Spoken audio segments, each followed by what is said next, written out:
Umaga po sa ating lahat. At ito na nga po ang ating ikapitong hearing sa usapin ng Dengvaxia. About hearing lalong lumalalim ang pag-unawa natin sa isyong ating kinaharap. Noon nalaman natin ang tungkol sa karapatan natin para sa isang informed consent. Ito po ay isang napakahalagang karapatang pantao sa larangan ng kalusugan at medisina. I'll translate. This is our 7th hearing, and it's very, very important because as we go deep into the hearings, our people become more educated, especially on the matter of vaccines. Vaccines are good for the people. Mabuti po yan sa mga tao, lalo po yung pinag-aralan na vaccine.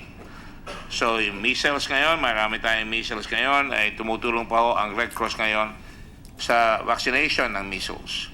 At yung aking po mga apo sa Hong Kong ay nagkaroon ng chickenpox at maingat rin po yan at nagpapavaccinate na rin po ang marami dyan.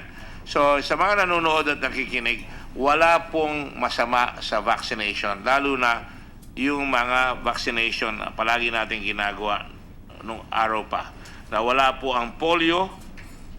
At nakita nyo, nung araw wala pang polio vaccine. Yung presidente mismo ng Amerikano na si Franklin Delano Roosevelt ay nagkaroon ng polio, kaya bumilis ang talagang pag-i-examine ng gamot para sa mga sakit na ganyan. Kaya mahalaga po sa lahat na nakikinig natin na dapat sundin po ninyo yung vaccination program ng Department of Health. Although sa Dengvaxia, frozen po ngayon yan, hindi po pinapairal yan. At sapagat under investigation ngayon ang Dengvaxia. Wala po tayong pinapa-iniksyonan na Dengvaxia. Having said that, kailangan malaman rin po ng mga mamayan yung tinatawag nating informed consent.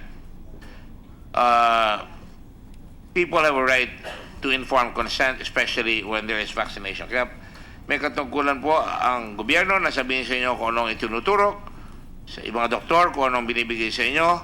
Tungkulin po nila yan, hindi kayo basta bigyan ng gamot na hindi nyo pwedeng tanongin sa kanya kung ano yan at para saan yan at kung ano maaaring side effects. You have the right to ask questions. That's a human right to have informed consent. Nakakalungkot lang isipin na habang naiintindihan natin ang issue ito, naunawaan din natin na lubusan ang kamalian ng ating pamahalaan. Our government has made a terrific error here. That is my own judgment on the matter from all the data that I have secured here. We hurried pell-mell, nagmadali tayo rito at nasabi na ng mga dalubhasa rito na hindi dapat nag-mass vaccination kaagad. Ibig sabihin, walang nagre-recommend ng mass vaccination sa Dengvaxia. Wala akong natanong dito na bukod doon sa Sanofi na siyempre patutugunan nila yung Dengvaxia na okay sa kanila yon. Pero sa mga dalubhasa ngayon, sinasabi nila walang dapat, di tayo dapat tumuloy kaagad sa mass vaccination. Ang Dengvaxia ay isang bakuna na binibigyan lang sa pamamagitan ng payo ng doktor. In other words, it is a prescription drug. It can only be given because of FDA approval, subject to the condition that there is a prescription. Of course, I have strong reservations here because ang sinasabi kong kamalian ng ating gobyerno, pagka sa mayaman, pwede magkaroon ng doktor, may prescription. Ang pinagtatakang ko, kung nire-require ng FDA na may prescription, bakit nire-require na nakaraang administrasyon ng Department of Health na magpa-mass vaccination? In other words, walang laban yung tao na basta marami ako narinig at nakita rin nyo, kulang pa yung pinakita mga papel na sinasabi na sila ay may informed consent. At maling-mali yung mga papel na pinakita sa mga mamamayan natin na kulang sa impormasyon. Ang Dengvaxia ay binigay matapos ang test para malaman kung ano ang zero status ng pasyente. Zero negative ba siya o zero positive? Nakakalungkot lang na sa mga nangyayari sa kasalukuyan, ang mga mayayaman ay nabigyan ng pagkakataon magkaroon ng sariling doktor at makapagsagawa ng test upang masiguro ang kalusugan ng mga bata na anak na mayayaman sapagkat sila mismo ang kumukuha ng kanilang sariling doktor. Pero pagdating sa publiko, hindi sila makapamili. Sinabi libre yung bakuna, makakabuti sa kanila. Pero bagong bakuna ito, turok lang ng turok, kaya biglang lumabas yung bagong datos na makakasama ito sa zero negative, kaya maraming nagulantang at ngayon may namamatay. Hindi pa natin alam kung diyan ay dala ng Dengvaxia. Samantala naman na may hirap ay binigyan ng bakunang ito ng ating gobyerno at ng Sanofi sa 830,000 na mga bata. 830,000 people were given mass inoculation without advice from a personal doctor.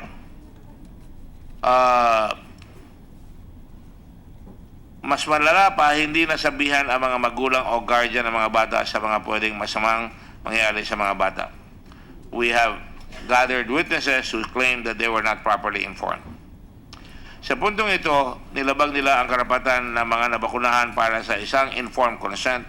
Lahat ng ito ay nangyari dahil na-regulatory capture ang gobyerno natin ng Sanofi. Again, that is a value judgment on my part. Sanofi really went on full court press from the president. They came down here during APEC. They came down here. They invited our people to their headquarters, our highest officials of the Department of Health. And of course, there is a provision in our law on ethical behavior of public officials that they should not expose themselves unnecessarily lest they provide a perception to the public na pwede yung ginagawa nila ay makaka-impluwensya sa mga pinanunungkulan nila, yung mga kanilang mga tao na nasa ilalim nila at sa mga taong nanonood sa kanila, nasusunod dahil sa kanilang mataas sa pwesto. Na-regulatory capture nga tayo dahil yun na nga, marami sa atin ay tinatawag na conflicted. That is why sa America there is a sunshine law na pinagbabawalan na ang mga doktor na kukuha ng mga suporta sa mga pharmaceutical companies dahil na-influensyahan sila masyado. I'd like to welcome the chairman of the Committee on Health, J.V. Ejercito. Welcome, Senator, for this hearing. Para sa pag-unawa ng karamihan ang nangyayari sa regulatory capture, imbis na umakto ang ating mga ahensya na mare-regulate upang proteksyonan ang interest ng mga mamamayan, madalas baliktad ang nangyayari. Napoproteksyonan nila ang interest ng mga nire-regulate nila. They become spokesmen of the drugs that they have been influenced on. Hindi na sila nagiging bastonero o bantay o sentinel para mapangalagaan ang interes ng mga pasyente. Sa pagdinig natin ngayon, inimbitahan natin ang isang eksperto sa dengue mula sa Estados Unidos na matagal lang eksperto, several decades na pinag-aaralan ang tinatawag na Antibody Dependent Enhancement, ADE. Nais na natin malaman sa ating eksperto, base sa mga nalalaman niya sa dengue, kung paano natin maayos ang suliranin kinakakaharap natin ngayon. Siyempre, hindi matatapos ang ating pagdinig ng hindi pinag-uusapan ang issue ng accountability. Sino ba talaga ang pasimuno nito? Sino ba talaga ang nagbigay ng hudyat para umpisahan na ang pagbabakuna ng hindi pa handa? Meron na tayong malaking kaalaman dyan, pero ngayon, ito siguro na ang pinakahuling hearing natin sa Dengvaxia. At dito ay gagawa na kami ng aming desisyon. At I would imagine that we already have at least 90% of our conclusions. And we are open still to any new information that may come in. Sa panghuli, gusto rin nating marinig ang mga magulang ng mga batang naturukan. Ito ay para malaman ang kanilang mga hinaing at nang masolusyonan ng mga kinaukulan kung dati hindi man narinig ang boses nila, kung paig ba silang maturukan ang kanilang mga anak. Nakakalungkot na ngayon, nararapat lang siguro na sa ngayon marinig na sila sa usaping ito. So, this morning, I would like to welcome again Dr. Scott Halstead, who came all the way from the United States. And like I said earlier, for the information of Senator Ejercito. He came here on the auspices of World Health Organization, and he's speaking whatever statements he makes here are completely his own. Does that cover it, Gundo? Okay, thank you. So, with your permission, I'd like to call Dr. Halstead, and if I may be allowed to ask some questions along with the members of the committee.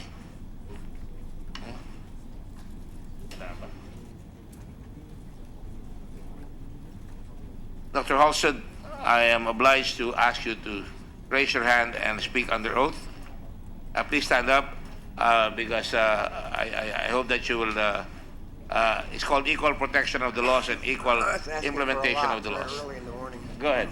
Do you swear or affirm to tell the truth, the whole truth, and nothing but the truth in this proceeding? I do. Thank you. Thank you, Dr. Halstead. Dr. Halstead, you've been studying diseases like dengue for a long, long time, particularly dengue. Have you not, sir? Correct.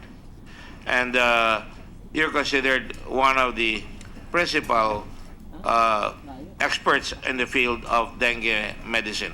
Would that be correct, sir? Correct. Thank you.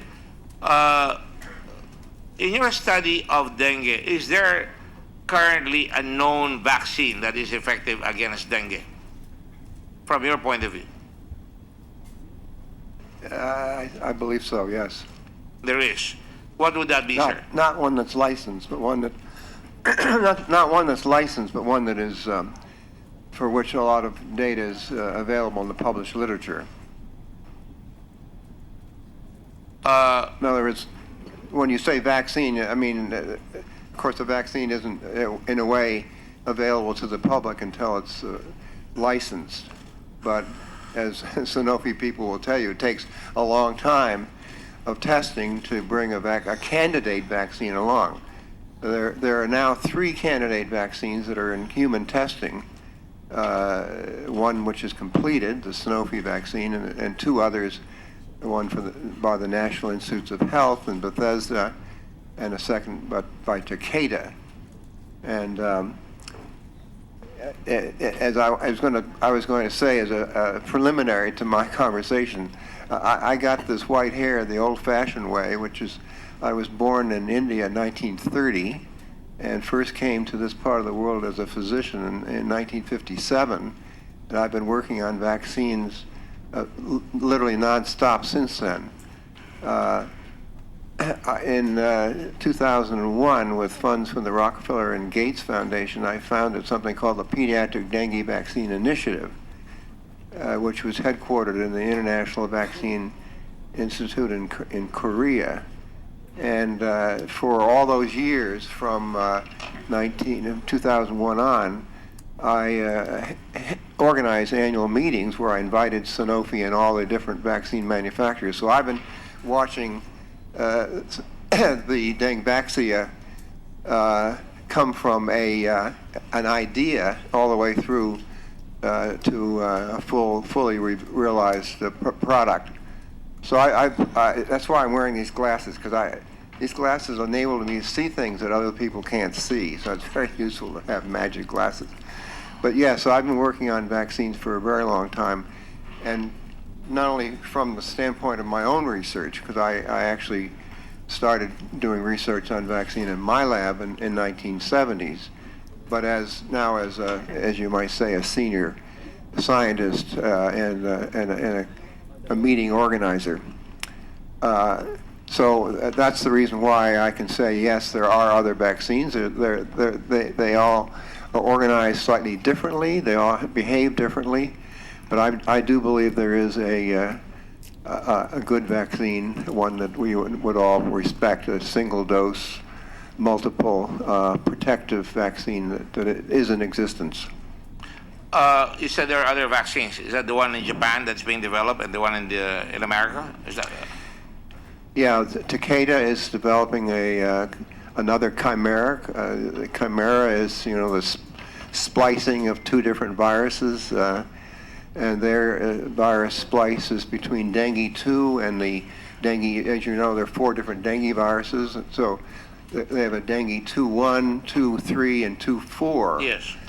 And that vaccine was developed at the Centers for Disease Control in the United States and then licensed for a fairly long process to ultimately to Takeda, and is nearing the end of phase 3 testing now in a number of countries. And then in addition to that, there's a vaccine that's been developed intramurally at the National Institutes of Health, just down the street from where I live. And that vaccine is different from these two, the Sanofi and the Takeda vaccine, in that each of the viruses, dengue viruses, they have removed some of the genome what we call a non-translated end of the genome. And somebody discovered, 15 or 20 years ago, that if you removed a few nucleotides and then put the virus back in a cell, that it grew poorly. And so they made the assumption that a poor-growing virus would become a vaccine virus, and it wouldn't fully express its pathogenic potential. And that's more or less turned out to be true. They've been doing this for about 20 years. And the thing that characterizes the NIH vaccine is that each of the components, each of the 1, 2, 3, 4, has not only been through laboratory testing, but all the way through human testing, and then they put them all together and tested them again and actually waited for a whole year to challenge. So for NIH vaccine, we actually have, I'm sorry to say, we have better data than we have from the huge phase 3 testing of the Sanofi vaccine, because they've taken people who they know what their serological status is, they vaccinated, they know what their responses is, they waited for a whole year and then revaccinated them with a live dengue virus, just like they would be if they were wandering around in nature. And they found that the vaccinated people really protected. They were really protected, and we could go into great detail if we had more time. But anyhow, that's the story. So there is an existence of what appears to be a good vaccine, not yet available, unfortunately, in the Philippines. So I hope I understood all the scientific. Yeah, I'm sorry. Maybe I take my glasses off. That's all right. That's talking all right. Too technically. I would have to bask under your brilliance.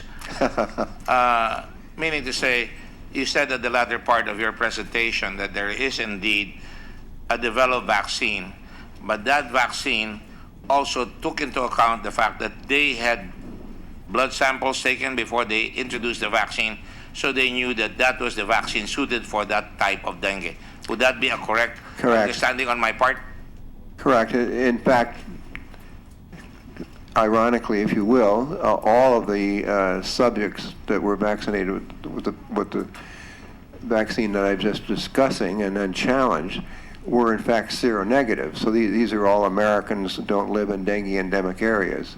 Now they've also tested this vaccine in people like people who would be living in the Philippines who are dengue immune. But this specific experiment that I'm telling you about was done in seronegative young adult Americans. And would you say, sir, that in the particular instance in the Philippines, where we have now been exposed to mass vaccination, would you say, therefore, that the due diligence that should have been required should have been a blood sample test before the vaccine was administered? Because you might be administering something of a different type of dengue, 1, 2, 3, and 4. In the Philippines, I understand dengue 2 is the one that is prevalent. That would have no impact, that could even have disastrous and more vicious results. So that the proper diligence that should have been required was to take a blood test, a blood sample. Would that be correct, sir? Yes, as you can see, because I've been listening to Sanofi every year for 15 years, in the summer of 2015, when the 3-year review of Sanofi results was published in the New England Journal of Medicine, and when I read that the 2 to 5-year-old children were hospitalized at a higher rate than the controls, if I'd been here, you would have seen me. I fell off my chair. I just had no prior data or reason to expect a result of that kind. That led me, I was busy doing some other things, so 4 or 5 months later, I sat down and wrote a paper published in Vaccine, in which I pointed out that the assumption that had been made in the New England Journal of New England Journal of Medicine article, which was, the 2 to 5-year-olds are showing this unusual susceptibility to challenge, but if you move the age group up to age 9, that susceptibility disappears. But the whole point of my article I published in Vaccine in early 2016 was to say that just isn't biologically plausible. 2 to 5-year-old and 9-year-old children are the same immunological continuum. They're not in 2 different categories. So it seemed very logical that the reason why the 2 to 5-year-old children were being hospitalized at a high rate is because the rate of susceptibility, that is seronegativity, in that age group was very high. Whereas as you get older and older and older, you get more and more prevalence of immunity. So the whole point of that paper was to point out that this vaccine very likely was sensitizing seronegatives so that when they experienced their first dengue infection, they were more sick. That's why I wear these glasses. These are the glasses I can see. And you're referring, sir, excuse me, to Dengvaxia. Exactly. Yes. In other words, the vaccine is leaving you with antibodies that are non-protective, but they are actually able to change the nature of a subsequent infection. And of course, the result would be severe dengue. Correct. But the point I was making was that it biologically could not have been limited to just 2 to 5-year-olds. And therefore, the conclusion of SAGE and the WHO and probably the Philippine Minister of Health and everybody else, which is that Sanofi's allegation that 9 years was a safe year because there was some intrinsic difference between 9-year-olds and younger children just simply didn't fit the biology of the human species. That's just not the way it works. So that's why in that paper I made the suggestion that before the Dengvaxia was given to anybody, there should be a blood test so that the people who were seronegative could be excluded, and the people who were seropositive who were benefited, there is a benefit to the Sanofi vaccine, that they could be identified and vaccinated. And everybody said, ha, ha, ha, nobody's ever done that before, that's impossible. But I'm sorry, it's not ha, ha, ha, it's not impossible. We have tests that are made and used by millions of people all over the world, and it's a different requirement. That's what this vaccine required, was to have a pre-test screen so that the vaccine can be directed at people who benefited. To Secretary Duque. If you were Secretary of Health at that time, would you have been aware that there's a test prior to introduction of inoculation of Dengvaxia to make sure that the child was not seronegative? I was made aware only lately, though, Mr. Chairman, of a test that could more or less differentiate between the seronegatives and the seropositives. But I had some problems with I think the issue of sensitivity and specificity, because I understand, I hope I'm recollecting this correctly, that the test is not very specific in the sense that it could catch other cross-reacting antibodies to other flaviviruses. So it's not a very exact test tool. Being the scientist that you are, and I refer to you as a scientist because you're a doctor, and doctors are scientists to a certain extent. They go by the facts, like lawyers, they go by the facts of the case that confronts them, and they have to make a conclusion. You would have taken the necessary diligence required to find out whether there is such a test, for example, like an ELISA test. Would that have been available at the time, Dr. Rubial? Dr. Duque? I Any think of that you? was available. The ELISA test is actually, that's been a test available since the 70s or 80s, Mr. Chairman. But having said that, I think it would have been best to approach this whole issue with, as you have said, due diligence and caution and prudence. So, I think we're all, both agreed here, and I think from the statement made by our Dr. Halstead, that the proper diligence, in fact, I would have done extraordinary diligence. I would have gone on, not just due diligence.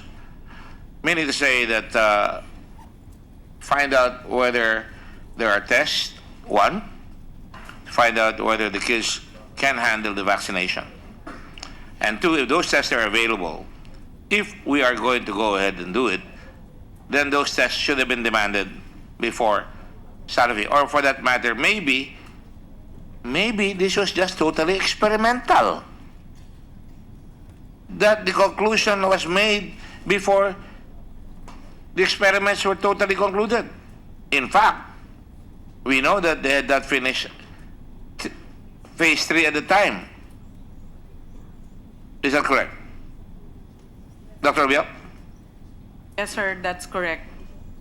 3B was still ongoing at the time the vaccination was introduced. And there lies a difference, because in the case of Singapore and in Malaysia, and I have a slide here, in the case of Singapore and Malaysia, Singapore, hindi pinrescribe ito for mass immunization. They allowed prescription guided by the doctor inoculation. Is that correct, sir? Dr. Duque? And Malaysia did the same thing. In fact, they said, may I have the projector, please?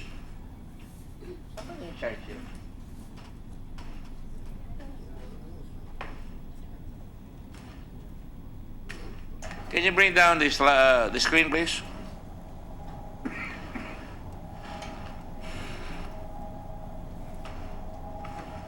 There.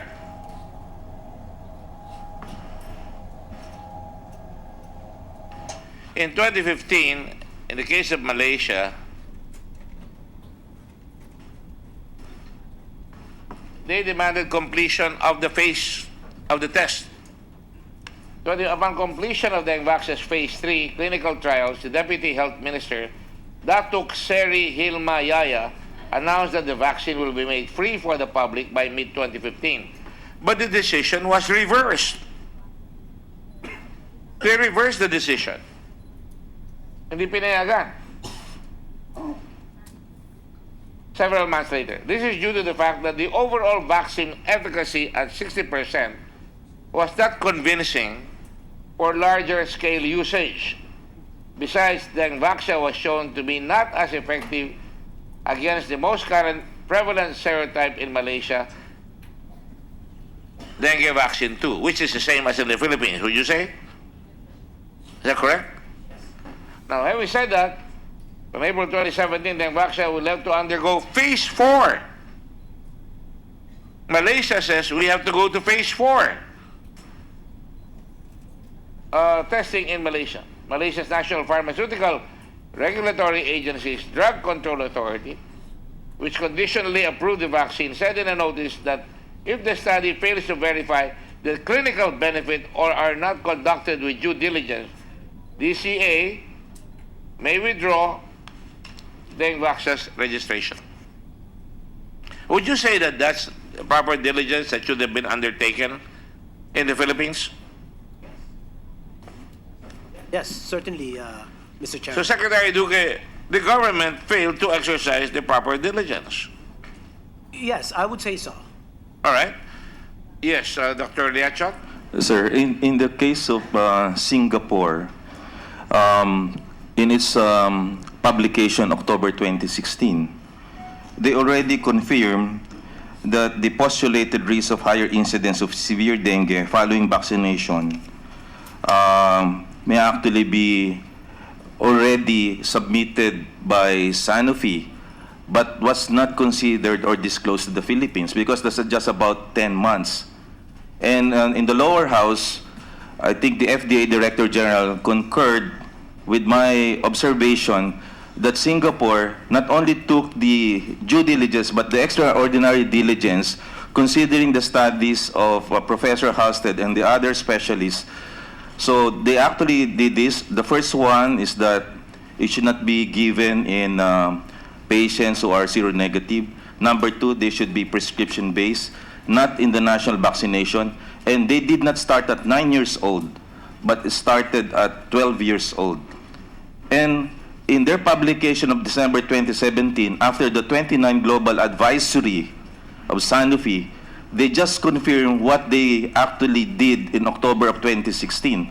So my main question, why the Philippine FDA did not consider extraordinary diligence when you submit a regulatory blueprint, it should actually be for the whole region, considering most of the studies actually conducted in these areas, Thailand, Indonesia, Singapore, and the Philippines. And Malaysia. Yeah. So that Malaysia. means, nagpadalos-dalos tayo. Now, in the case of Dr. Halstead, sir, do you believe that Sanofi was aware of your studies? Well,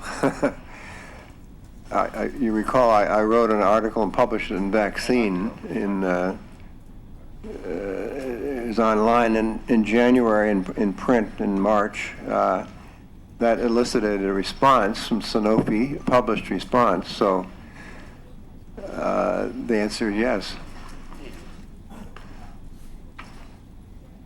No, they read my article and they responded to it in print. So there is. They nonetheless more or less ignored your article? No, they wrote an article, they wrote a rebuttal, and they published it. And then I rebutted their rebuttal. They said they didn't think there was enough data. They felt the contention of Sanofi all the way along is that there are more people who are benefited than hurt. And yet later you said, haha, because Sanofi in 2016, November to be precise, said, Exactly. we cannot give it to people Exactly. who are seronegative. Yeah, right. Haha, Yeah, because quote unquote. boy, you have a memory like an elephant. I'm sorry. I mean, I'm a bit perturbed by such recklessness on the part of our own government. Yeah. And to a certain extent, I understand very clearly. Well, look, all the way along until they publish the data, until the press release, the stance of Sanofi has been that it's okay that we're doing, basically the vaccine is okay. There have been a dozen articles written on the same vein that there's public health benefit. But somewhere over the months that intervened and without any message, Sanofi began to retest the sera from the 35,000 children who were vaccinated. They use a test system that I explicitly suggested in the because I've had dialogue with Sanofi now for a couple of years. I write a paper and they write a rebuttal, and I say, look, we don't need to argue about this. What you need to do is take a test, and then you can separate people, because my contention was that the vaccine was safe for seropositives, but was dangerous for seronegatives. And you can discriminate between dengue seropositivity or dengue seronegativity by an ELISA test. So the very test that I suggested is the one that Sanofi actually adopted, and the November 29th press release was describing the results of applying that test to about 5,000 sera that they had stored. I don't know whether you want to go into details, but the point is that it was a perfectly logical test that they actually developed and used. And that test then allowed them to separate the children who had been vaccinated into those who at the time of vaccination were seronegative versus who were seropositive. There were about 20% of the entire population that are seronegative. And it turns out that almost all the hospitalizations occurred in the children who were seronegative and vaccinated, which is more or less what I had been contending from the beginning. So that's the basis of the November 29th press release. Well, if I said haha, it's only because I feel that this is the forever debate, so to speak, among scientists. Everybody tries to haha one another. Only in this particular case, my impression is that from the very beginning, you were trying to be helpful to Sanofi. Right. That they should really test more in terms of the seronegative ones. I was. You're exactly right. I really thought that I was making a constructive suggestion and that would help to promote this vaccine and help it to be used safely. And Sanofi, in spite of some of its transgressions in other countries, and this happens to all drug companies, I understand, in their zeal to produce a drug, they put in a lot of money. They tend to, I wouldn't say be reckless, but they tend to try and get governments to agree with them without really listening to all the experts. The reason why I sort of mentioned this very long relationship I've had as sort of the host of meetings and watching Sanofi is that this has been a very long process, and it's done by very well-intentioned people, very intelligent people who, there's nobody in Sanofi that wanted to harm anybody. It's just that they are dealing with a new microorganism that has an immune response that they didn't understand and we didn't fully understand. I mean, that's what I do. I've been studying this phenomenon. So we were all sort of blind, but suddenly the blinders came off and you can begin to see, we better be careful here. And so there's a lot of goodwill everywhere. I'm sure the Philippine Minister of Health was filled with goodwill. You know, the World Health Organization paid for a model. An awful lot of modeling has been done rather than the real honest-to-God epidemiology. And that model involved vaccinating 9-year-olds, 80% of 9-year-olds, and the prediction was that would result in 20% reduction in overall dengue incidence in a country.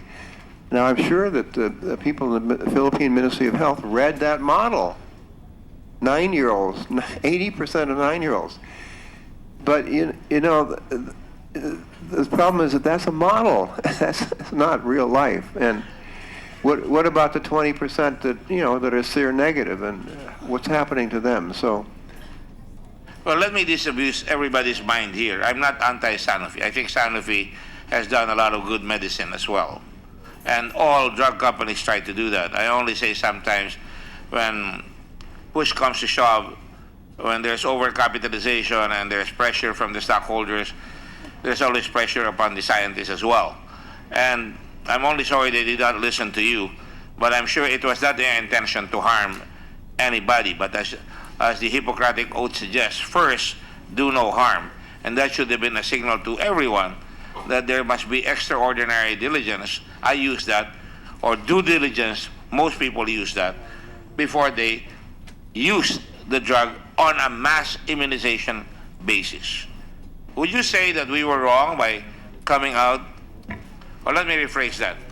I think we were wrong by going on mass immunization. The other scientists here think we were wrong on going on mass immunization. Would you say that was kind of reckless as well? Well, you don't have to answer it. Well, you don't have to answer it.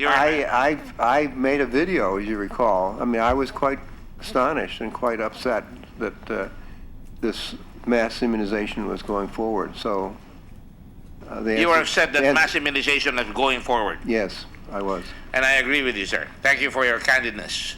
In fact, I read your articles. This is the first time we met. I wanted to meet you last night before I came in here. But in fairness to Sanofi, I've said this many times. Sanofi wants to come out with a new vaccine. Unfortunately, our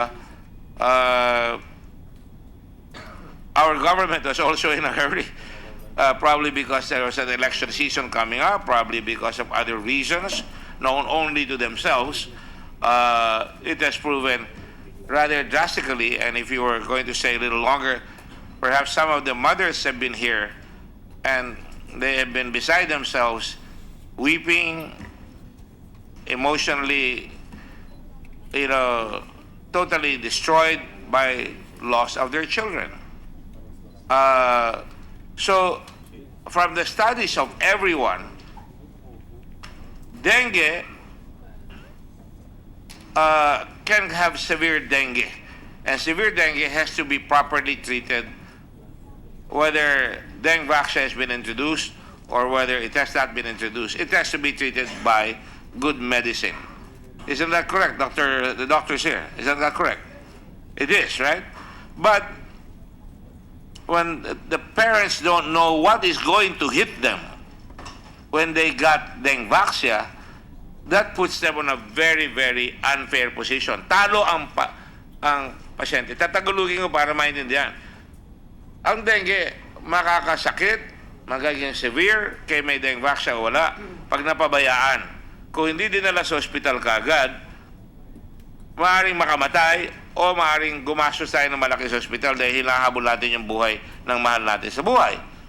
But upon the other hand, ang mali naman dito ng gobyerno natin at to a certain extent, no, to a full extent, na dapat may responsibilidad ang Sanofi at ang gobyerno na suriin maigi bago ibigay ng mass immunization na lahat sa halos 1 milyon na Pilipinong bata itong gamot na ito ay nadihado yung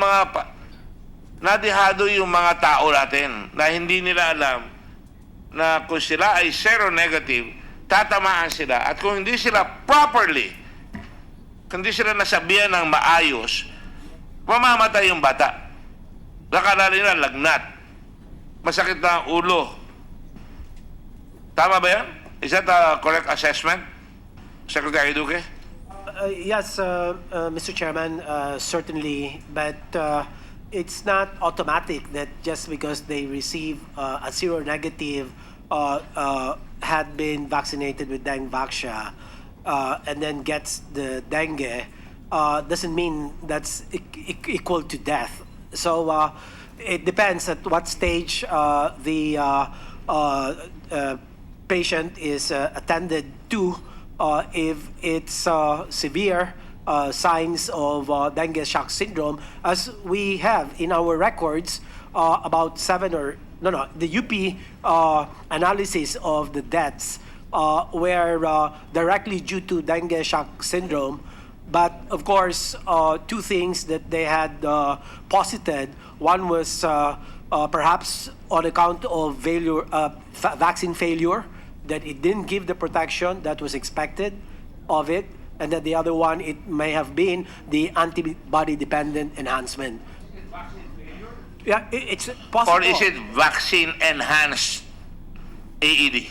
Well, whatever it is. The studies, the analysis ADB. point to a possible two ADE. of this. ADE, antibody-dependent enhancement. That is what Scott Halstead has been working on for several decades. And of course, the other hypothesis is it could be due to vaccine failure. Now, before we go on, I want everybody here in this room, and to all doctors, to all scientists, and to the entire country to look at the statement by World Health Organization on the responsibility.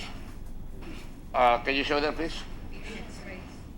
On patients' rights. That is my point. Walang laban yung tao. Inineksyonan nyo, okay na ako sa dengue. Biglang nagkasakit, sumakit ang ulan, lagnat lang yan. Hindi naman nila alam na seronegative yung bata eh. Eh biglang, lagnat lang yan. Sige, ayaw mo na muna pa. Alampasin muna 2 araw. Am I creating the right scenario? Yun ang scenario eh.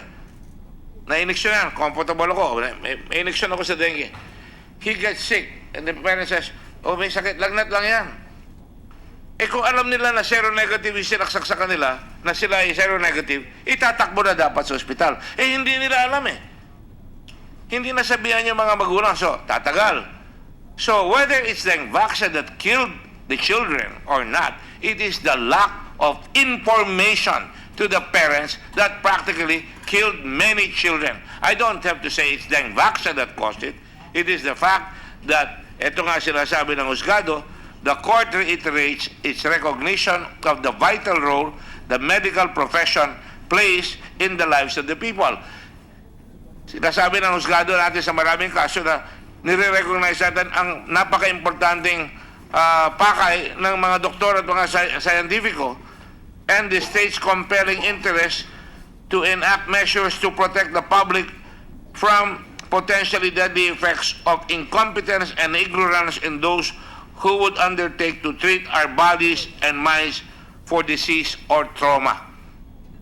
Maraming desisyon ang mga korte na sinasabi yan. Kaya yun ang sinasabi ko, doon sa sinasabi kong napakita natin dito. Makikita natin dito, ayan, sa patient's rights,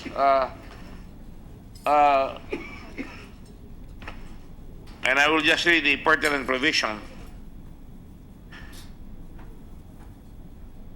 Formalized in 1948, the Universal Declaration of Human Rights recognizes the inherent dignity and the equal and unalienable rights of all members of the human family. And it is on the basis of this concept of the person and the fundamental dignity and equality of all human beings that the notion of patient rights was developed. In other words, what is owed to the patient as a human being by physicians and by the state took shape in large parts thanks to this understanding of the basic rights of the person. The informative model, going to another part, by contrast, sees the patient as a consumer who is in the best position to judge what is in her own interest and thus views the doctor as chiefly a provider of information. There continues to be enormous debate about how best to conceive of this relationship. But there is also growing international consensus that all patients have a fundamental right to privacy, to the confidentiality of their medical information, to consent to or refuse treatment, and to be informed about relevant risks to them of medical procedures. Karapatan ng mga pasyente, ng mga tinuturukan, na bigyan kayo ng sapat na impormasyon na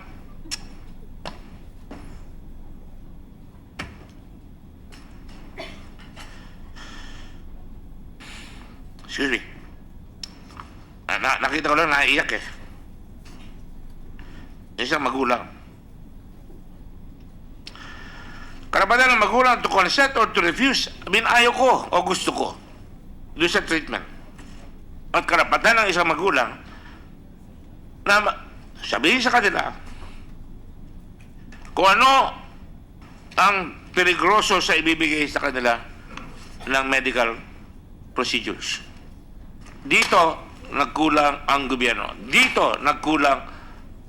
Kaya sabihin nyo na, Sanofi had the best of intentions, but in the implementation of these people, a lot of people got sick violently and even died because they were not provided the right information by Sanofi, by the government, by the people who are supposed to handle this. And now, kailangan habulin natin yan. I hope naintindihan ng mga nanonood dyan sapagkat kailangan ipakita yan at malaman ng lahat ng practitioner. Kundi tatamaan tayo palagi ng mga ganyan. A fundamental right to privacy, the confidentiality of their medical information, to consent to pumayag o tanggihan ang treatment and to be informed about the relevant risks to them of medical procedure. That is why, sinasabi ko, magpabakuna kayo doon sa napag-aralan na, sa measles, sa polio, sa lahat ng binibigay ng gobyerno. Pero sa Dengvaxia, teka muna, wag muna. Hanggang malaman natin ang punot dulo. And the expert today already blew the whistle to us. Not blew the whistle, it's the wrong word. Di naman blew his advice. The expert blew his advice to Sanofi, and Sanofi debated with them, and later on, in the following year, or within the same year, found out, tama pala yung sinasabi na hindi dapat ibigay sa seronegative. Huli na. Huli na. So, let me just go to Dr. Tony Dance. Dr. Tony Dance, you also gave advice to the Department of Health, right? Kayo with Dr. Liachon, and who else? Dr. Yes. Inday Dance? Yes, Your Honor. Dr. Mary Ann Lansang, Dr. Inday Dance, And Mary Ann Lansang, Dr. Lansang. You gave advice to the government and to others. tarry a little, right? And like Dr. Halstead, it was, I don't want to use the word, voice crying out in the wilderness. Pero hindi pinakinggan. Now, can you tell us kung bakit kayo sinasabi nyo sa ating mga eksperto ng Department of Health of that time na nagmamadali? Your Nung Honor, panahon na yan. may I present some slides Please. on the data, Your Honor? Please.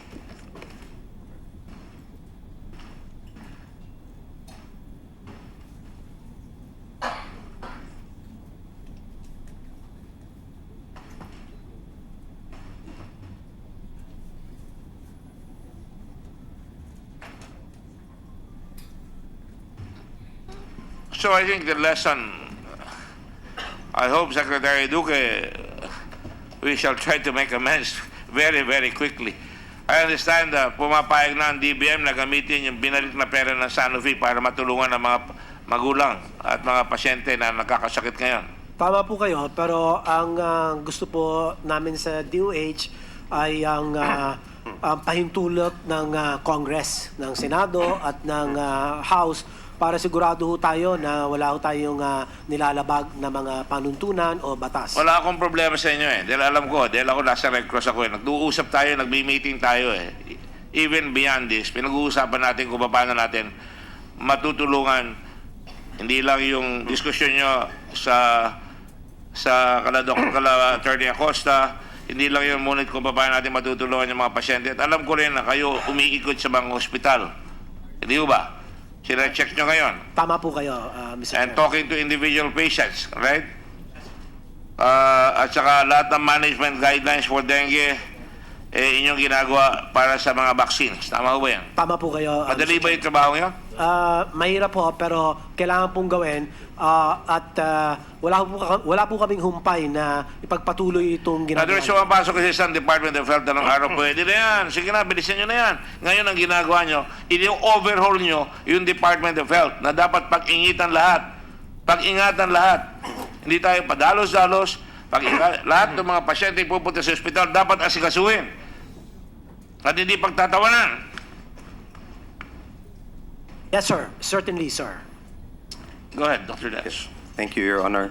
Your Honor, gusto ko sana simulan by declaring my conflicts of interest. Kasi tingin ko, tuwing mag-witness kami o magpe-present ng scientific data, kailangan pinipresent namin yung aming conflict of interest. So ito po yung akin. I'm conducting a trial on a vaccine against flu given to patients with heart disease to prevent cardiovascular disease in the future. Yung bakuna hong ginaaral namin is produced by Sanofi Pasteur, but the study is not funded by Sanofi. We're funded by Wellcome Trust in the UK. Wala naman po. It's just to be transparent po. But I commend you for being transparent. Yan ang dapat natin sabihin. Sila Dr. Hardigan Go, nagtatrabaho sa Swilly as a foundation na nag-distribute ito. Dapat sasabihin yon. Yung ibang mga eksperto na humarap dyan, yung pala, binibigyan rin sila ng mga pondo ng Sanofi para mag-explika ng mga gamot. Wala pang bawal sa batas dyan. Pero dapat pag-ingatan at dapat sasabihin, the right to be informed includes that the doctor must say, Kasama ako ng Sanofi na nag-aaral dyan para magkakaroon ng informed consent on informed decision ang pasyente. Go ahead, please. So, I do not own stocks in Sanofi. I've never lectured for them, received gifts, favors, or honoraria in any form. So, ito po yung pinagsimulan sa tingin namin yung nagkaroon ng product update sa isang press release na inamin na finally ng Sanofi na for those previously infected by dengue virus, the analysis found, or for those not previously infected, the analysis found in the long term, more cases of severe disease could occur following vaccination. Sa amin ho, ang striking po sa announcement na ito, hindi yan, kundi ito, that there's a new analysis. Sa tingin namin, hindi kinailangan yung new analysis dahil dun lang sa old data, meron na pong mga datos na nagpapakita na merong adverse antibody-dependent enhancement na sanhi ng bakuna. So ito yung apat na gusto naming sabihin. No? Una, meron ng ebidensya dati na dapat hindi bakunahan ng seronegative. Pangalawa, yung phase 3 trial, hindi pa ho yan tapos. Papakita ho ako ng patibay na ganun nga. At pangatlo, the evidence, dapat sinama yan nung ginawa natin yung local economic analysis. Kundi sana, nag-iba sana yung ating mga conclusion tungkol sa paggamit ng bakunang to. Sorry.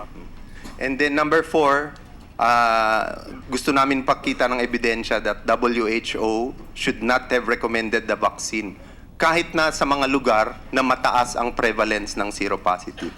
So, ano po ba yung antibody-dependent enhancement? Anong ibig sabihin nung kanilang press release? Ibig sabihin, may dalawang klasing bata. Yung mga seronegative na wala pang dengue dati at yung seropositive na may dengue na dati. Kung binakunahan mo yung seronegative, pag nakagat sila ng lamok in the future, magkakaroon sila, mataas ang posibilidad na magkaroon silang severe dengue. Pag binakunahan mo yung mga may antibody na, ibig sabihin nagka-dengue na sila dati at nakagat sila ng lamok, okay lang yon kasi mas madalang na magkaroon sila ng severe dengue. So yan yung announcement nila. Meron ba silang kaalaman para sabihin to noon pa, nung pasimula? No? Sino sila? Ang Sanofi. Sanofi. Sa tingin namin meron na. In fact, yung objective nung kanilang publication nung September 2015, ayan ang objective. To evaluate a potential predisposition in vaccinated persons to increased severity of disease. So alam na nila na may posibilidad yan. Ngayon, ano bang nakita? So, sa tingin namin, merong 4 signs na merong antibody-dependent enhancement na sanhi ng bakuna. Una, makikita natin na bababa ang severe dengue mga 1 to 2 years after kasi protektado tayo because of the vaccine. Kaya lang later, pag nakagot ulit yung mga seronegative, makakakita tayo ng severe dengue. At unang makikita natin to sa mga bata. Bakit sa mga bata? Kasi mas marami sa kanila ang seronegative. Pangatlo, yung rise in severe dengue, hahabol na rin yung mga matatanda. Kasi after a while, makakagat din yung mga seronegative at pwede nating makita yung severe dengue in all age groups, not just the young. And finally, yung rise in severe dengue, pwede itong matuloy hanggang tumanda. Kasi kung nakagat ka ng lamok at 50, pwedeng dun ka magkaroon ng severe dengue. So sa makatwid, pag nasaksakan ka ng dengue, ng Dengvaxia, ito ang mga maaaring mangyari.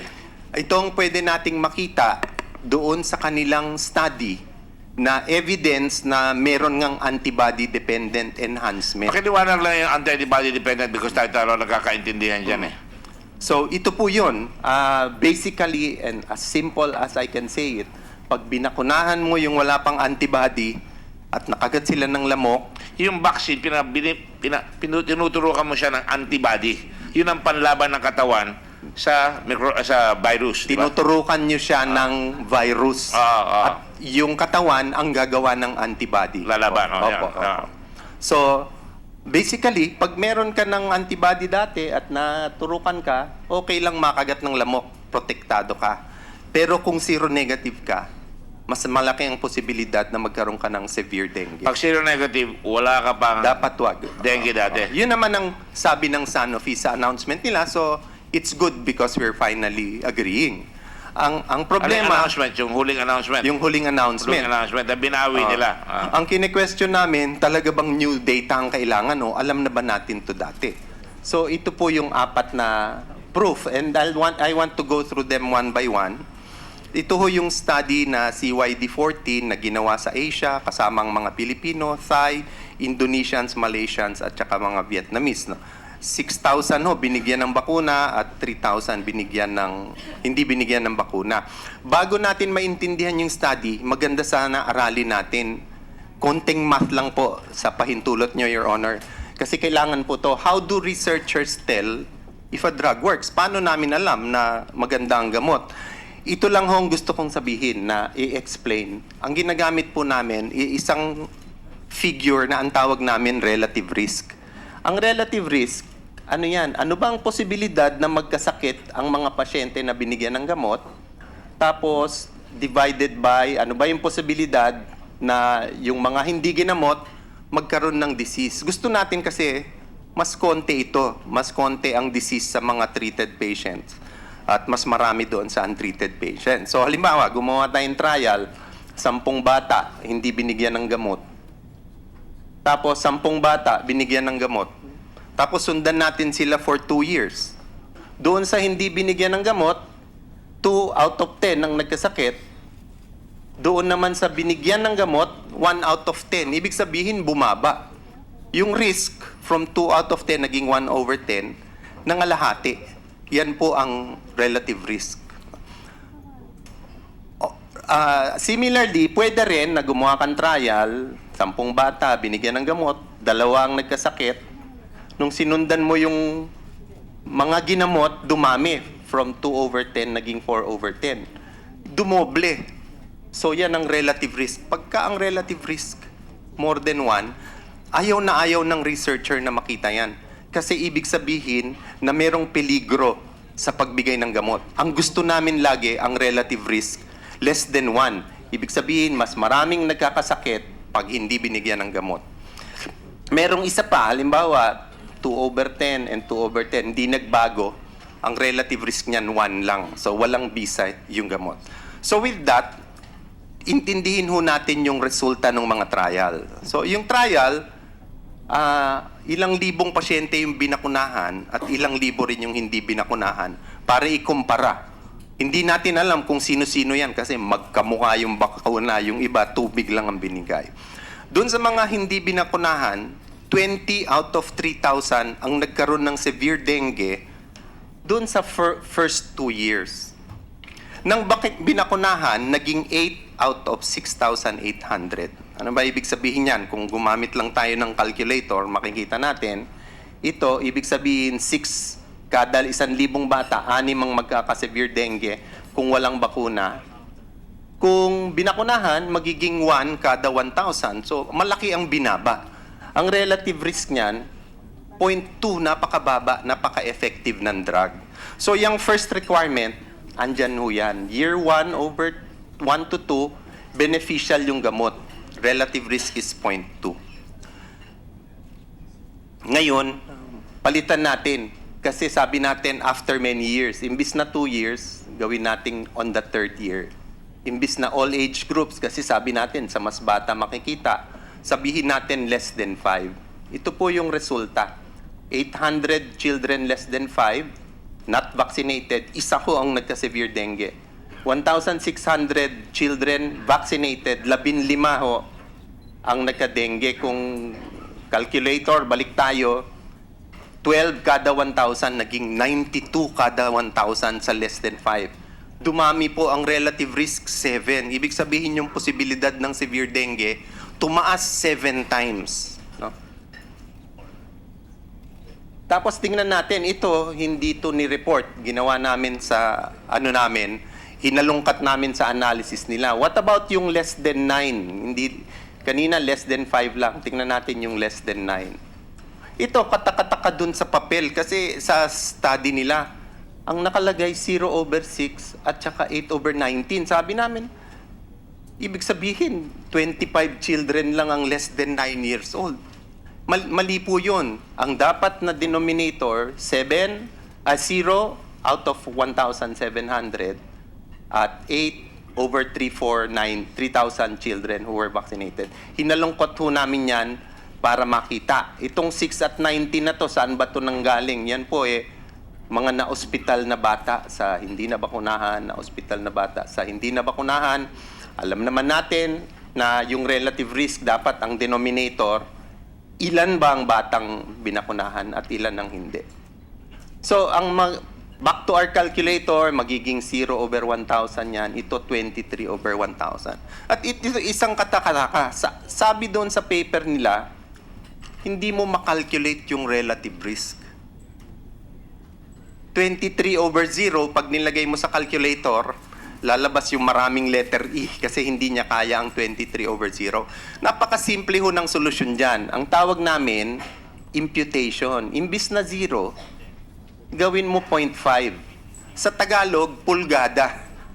No, huwag na natin sabihin wala. Sabihin na natin may konting nangyari para lang hindi maging divided by 0. So, nung ginawa namin yan, 0.5 over 1,700, ang not vaccinated, ang risk niya na 3 kada 1,000 ang magkakasevere dengue. Magiging 23 pag binakunahan. Hindi na yan not calculable.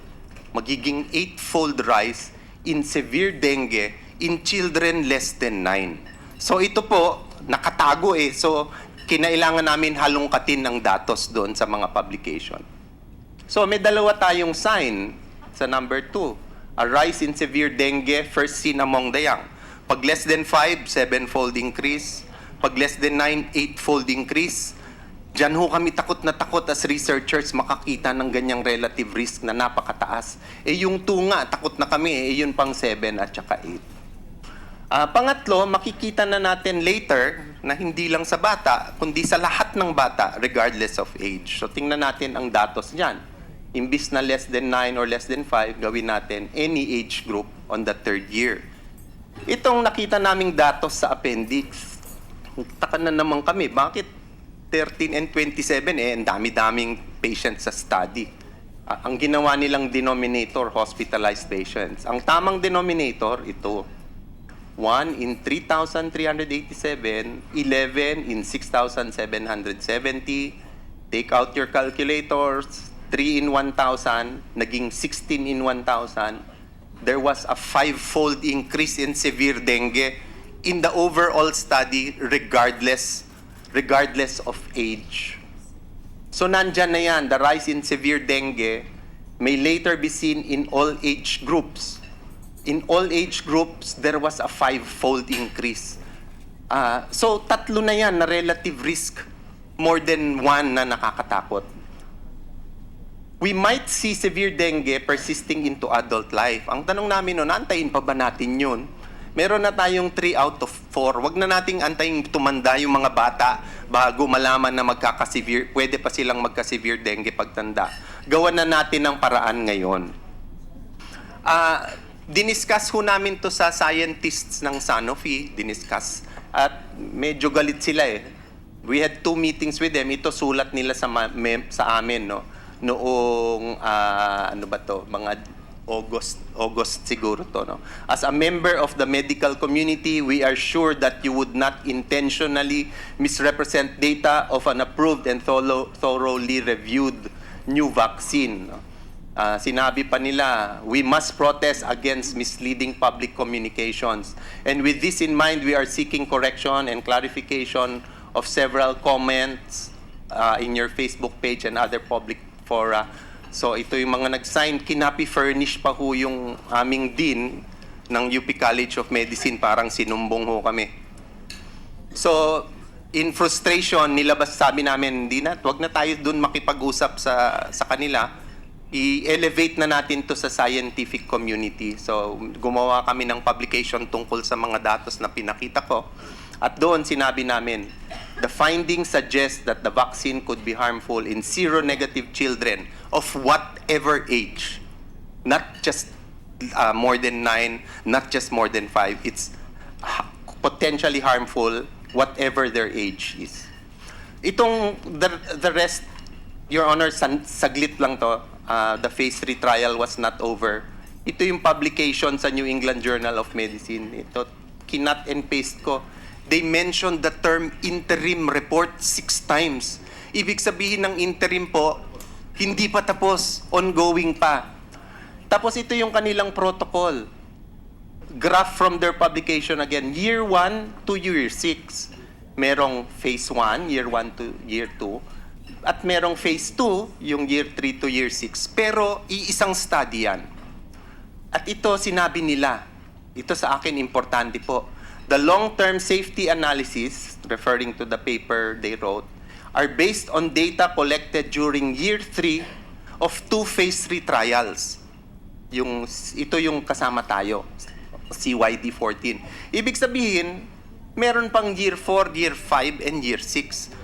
Hindi pa tapos. This is just year 3 of 2 phase 3 of the CYD14 trial. At magkakaroon, itutuloy pa nila yung trial na yon.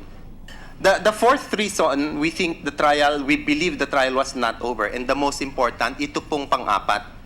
The trial was not stopped. Nagtuloy po yung trial. It went on even after FDA approval until November 2017. Kung talaga pong phase 4 na yan, dapat hininto yung phase 3 trial. At sinabi, tapos na ho, gagamitin na ho namin to sa public forum, hihinto na namin yung trial, gagawa na kami ng proper phase 4 trial. Tinuloy nila, hindi alam ng mga bata kung nabakunahan sila o hindi. Hindi man lang inalok sa kanila, gusto nyo pa bang bakunahan ko na kayo? Alamin natin, baka placebo lang yung natanggap nyo, bakunahan na natin kayo. Hindi nangyari yon. So tingin namin, phase 3 trial yan. Yung local analysis on cost effectiveness, dapat sinama niyan yung ADE. Para sa mga tao rito, yung cost effectiveness analysis, ang tanong niyan, sulit ba yung binayad? Ang ginagawa niyan, binibilang nila magkano bang gagastusin natin at magkano maiipon natin, no? At titimbangin nila yan. Ang kasama sa mga gagastusin natin, pagbili ng gamot, pag-manage ng mga side effects. Ang mga maiipon natin, yung mga nabawas na sakit dahil effective at drug. At itong nangyari po dyan, ito po, unpublished paper by Dr. Lam of the Formulary Executive Council. Inassume po nila na walang ADE. So, they explicitly said, we did not account for expenses on management of ADE. Gastos yun eh. Alam natin ngayon, pag nagkasakit yung anak mo, ang dami mong test na gagawin, no? At ma-hospital. So, nabawasan yung gastos. Yung savings naman, nadagdagan kasi they assumed Dengvaxia was effective for 5 years. Yung study, dun sa 3rd year, pawala na yung effect eh. So, nadagdagan yung saving. So, syempre, lumabas na sulit. Sa tingin namin, ito ang major problem. Dapat binilang niya ang gastos for ADE. And last po, just a few slides. WHO should not have recommended the vaccine even in high prevalence areas. Ito ang sabi nila doon sa kanilang first announcement. The biologic mechanism behind increased risk is not understood and may be related to naive vaccine serostatus, ibig sabihin seronegative, or baka yung age. Ito yung sinasabi ni Dr. Halstead na wala namang dahilan na paniwalaan na ito ay age, ito ay serostatus. A significant increase in hospitalizations was not seen in those older than 5. So, other than less than 5, there were no other safety signals. So, hindi nila nakita yung 7-fold increase at yung 8-fold increase. Sa later announcement, sinabi nila, vaccination acts like an asymptomatic natural infection and hence primes seronegative recipients to have secondary infection when they are exposed. So, alam na nila, inamin na nila, baka nga maging severe. Pero sinabi pa rin nila, seroprevalence should be 70% or greater in the age group targeted for vaccination. Ibig sabihin, hindi na bali yung 30%. Minority lang naman sila eh. Basta nakatulong tayo ng 70%. Ang tawag po namin dyan sa epidemiology, senseless average. Katulad ho nitong dalawang businessman na to. Sabi nung isa, the poor are getting poorer. What can we do? That's okay, sabi nung isa. The rich are getting richer, so it all evens out. Ganon din yung Dengvaxia. Parang sinabi, nakakasama pala yan sa mga seronegative. Paano yun? Di bale, nakakatulong naman sa seropositive, so okay lang. So, itanong nyo lang yung magulang eh. Okay ba sa inyong tumanggap ng bakunang ganito? Siguro yung iba magsasabing oo. Pero meron ding magsasabing hindi at tingin namin karapatan dapat nila yan. So yun pong summary namin. Alam na natin noon pa that seronegative should not be vaccinated. The phase 3 trial was not over. It was going on through the own admission of the scientists who wrote the paper. This evidence should have been included in our local analysis para nakita natin na hindi ho sulit ang gamot na to. Gagastos tayong malaki tulad ng nakikita natin ngayon for antibody-dependent enhancement induced by the vaccine. And last, the WHO should not have recommended the vaccine, even in high prevalence areas, kasi you would be ignoring the risk in a significant number of children. Yun lang po, Your Honor. Maraming salamat po. Did who actually recommend this? Well, lagi po nilang dinideny yun. I'm sorry, Dr. Weil. So, ang nakasulat po sa kanilang announcement, we recommend that countries consider. So, Sorry? that we recommend that countries consider. I have the publication here. And everyone, so technically, it was not a recommendation. But everyone thought it was a recommendation. We have 10 headlines saying WHO recommends it. It's only WHO who didn't believe it was a recommendation. Gundo, disabuse your mind, please. Thank you for... We know each other and we Yes, talk to each other. let me try to clarify a little bit the confusion. I think we discussed about that issue already in the previous hearing, but I'm happy to try to clarify that again. There are really two issues here that I would like to address. First is we need to keep in mind the sequencing of events. So we know that we've looked at the timeline on a number of occasions here. And we are aware when the decisions were made in the country on when to purchase the vaccine and when the order was placed. Now, keeping this sequence of events in mind, we received a notification from the Department of Health on the 28th of February 2016 that there's an intention to use the country in the vaccine in the country. And we have replied to this notification on the 16th of March 2016. And we replied to DOH and we said, we take note of your information, but please be aware, we do not have a recommendation on this issue. And we said the SAGE will convene, they will discuss this, and they will formulate a position in July later in the year. So the WHO position that you have quoted indeed came out in July 2016. So that was clearly the program was going on for a long time, and a huge number of children had already received the vaccine. So there is certainly a sequencing of events, and it's not quite unimportant. Yeah. So please let me. So that's the first consideration. So I don't think up to when WHO published its own position, it was clear and known to everybody that there is no position, there was no recommendation, there were no comments. Now, the decision in the country here was taken purely on the information that was available in the public domain, which included all publications, including those from the trials, but also from colleagues such as Dr. Halstead and others. So, and it was not based on any type of position from WHO. Now, let me just maybe talk a little bit about the second consideration and how you present the WHO recommendation. So, WHO in this position paper said that countries should only consider introducing the vaccine in high prevalence areas and looking at a number of different considerations that were set out in this paper, and I have it in front of me and you know it very well, which is very detailed.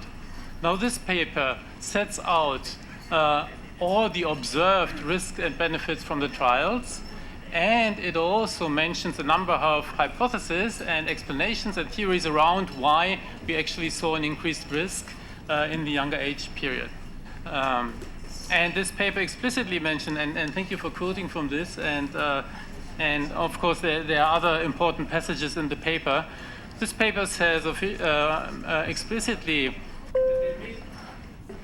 I talk too long? Just one more minute. That they may theoretically, and I quote now, they may theoretically, the vaccine may theoretically even increase the future risk of hospitalized or severe dengue illness in those who are seronegative at the time of first vaccination, regardless of age. If this is the case, even in high transmission settings, there may be increased risk among seronegative persons despite a reduction in dengue illness at the population level. So exactly what you described was exactly put in the paper. So I think it's not about defending here an organization, but we need to also be fair to the group that has made these recommendations. It was all set out, and it was put back to countries to make a local judgment call between benefits and risks. And this is a local decision that WHO is not taking for countries. And this country has, in the face of all the evidence, made a certain decision. Actually, the country made it 6 months prior to the statement, but anyhow, had made the decision and then stick to it. And I think from a WHO perspective, we believe we have set out very well all the different factors that should be taken into consideration, and this has really been then ultimately a local judgment call and a local decision. So I hope that clarifies a little bit the multiple references that we've heard here today to WHO. All right. Rebuttal? Just, I actually Short one, agree please. that the WHO recommendation, whether you call it that or not, came after the program was launched. But I think we should look at context. The context at the time that the statement from WHO came was in a setting where we were contesting use of the vaccine. Just a few months into launching. And a WHO recommendation saying it's okay to consider it really was a driving force. I mean, we said we give up. And the DOH will go on because the WHO has spoken. The other thing is, I think, while WHO repeatedly says that they cannot tell us what to do, that is not the perception of governments. We believe what WHO says, we follow what you say. And what you say has the power of recommendation, whether you like it or not, and however way you phrase a particular statement. All right. I understand that Dr. Halstead has a 12 o'clock meeting today. So would you like to ask a question? Yeah, thank you, Mr. Chair. Just like to take advantage of the Dr. Halstead is here. Just a few questions, Mr. Chair. Earlier, Dr. Halstead, you mentioned that there are 3 vaccines that are being developed, no, to treat or to prevent dengue. But for you, what do you think would be the most likely, would be the most effective among the 3 that are being developed, effective and safe? Among the 3 that are being developed right now. Could you repeat the question? Sorry. Earlier, that you mentioned that there are 3 vaccines being developed for the prevention of dengue.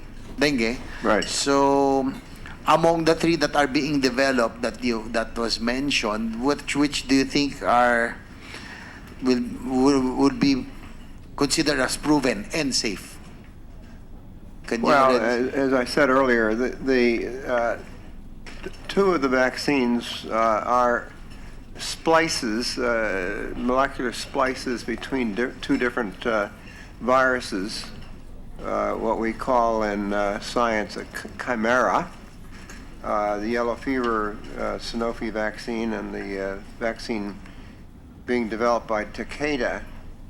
The 3rd vaccine is the one being developed by the National Institutes of Health, and in this instance, each of the 4 viruses has been individually mutagenized by taking out a small number of molecules and then recombining them.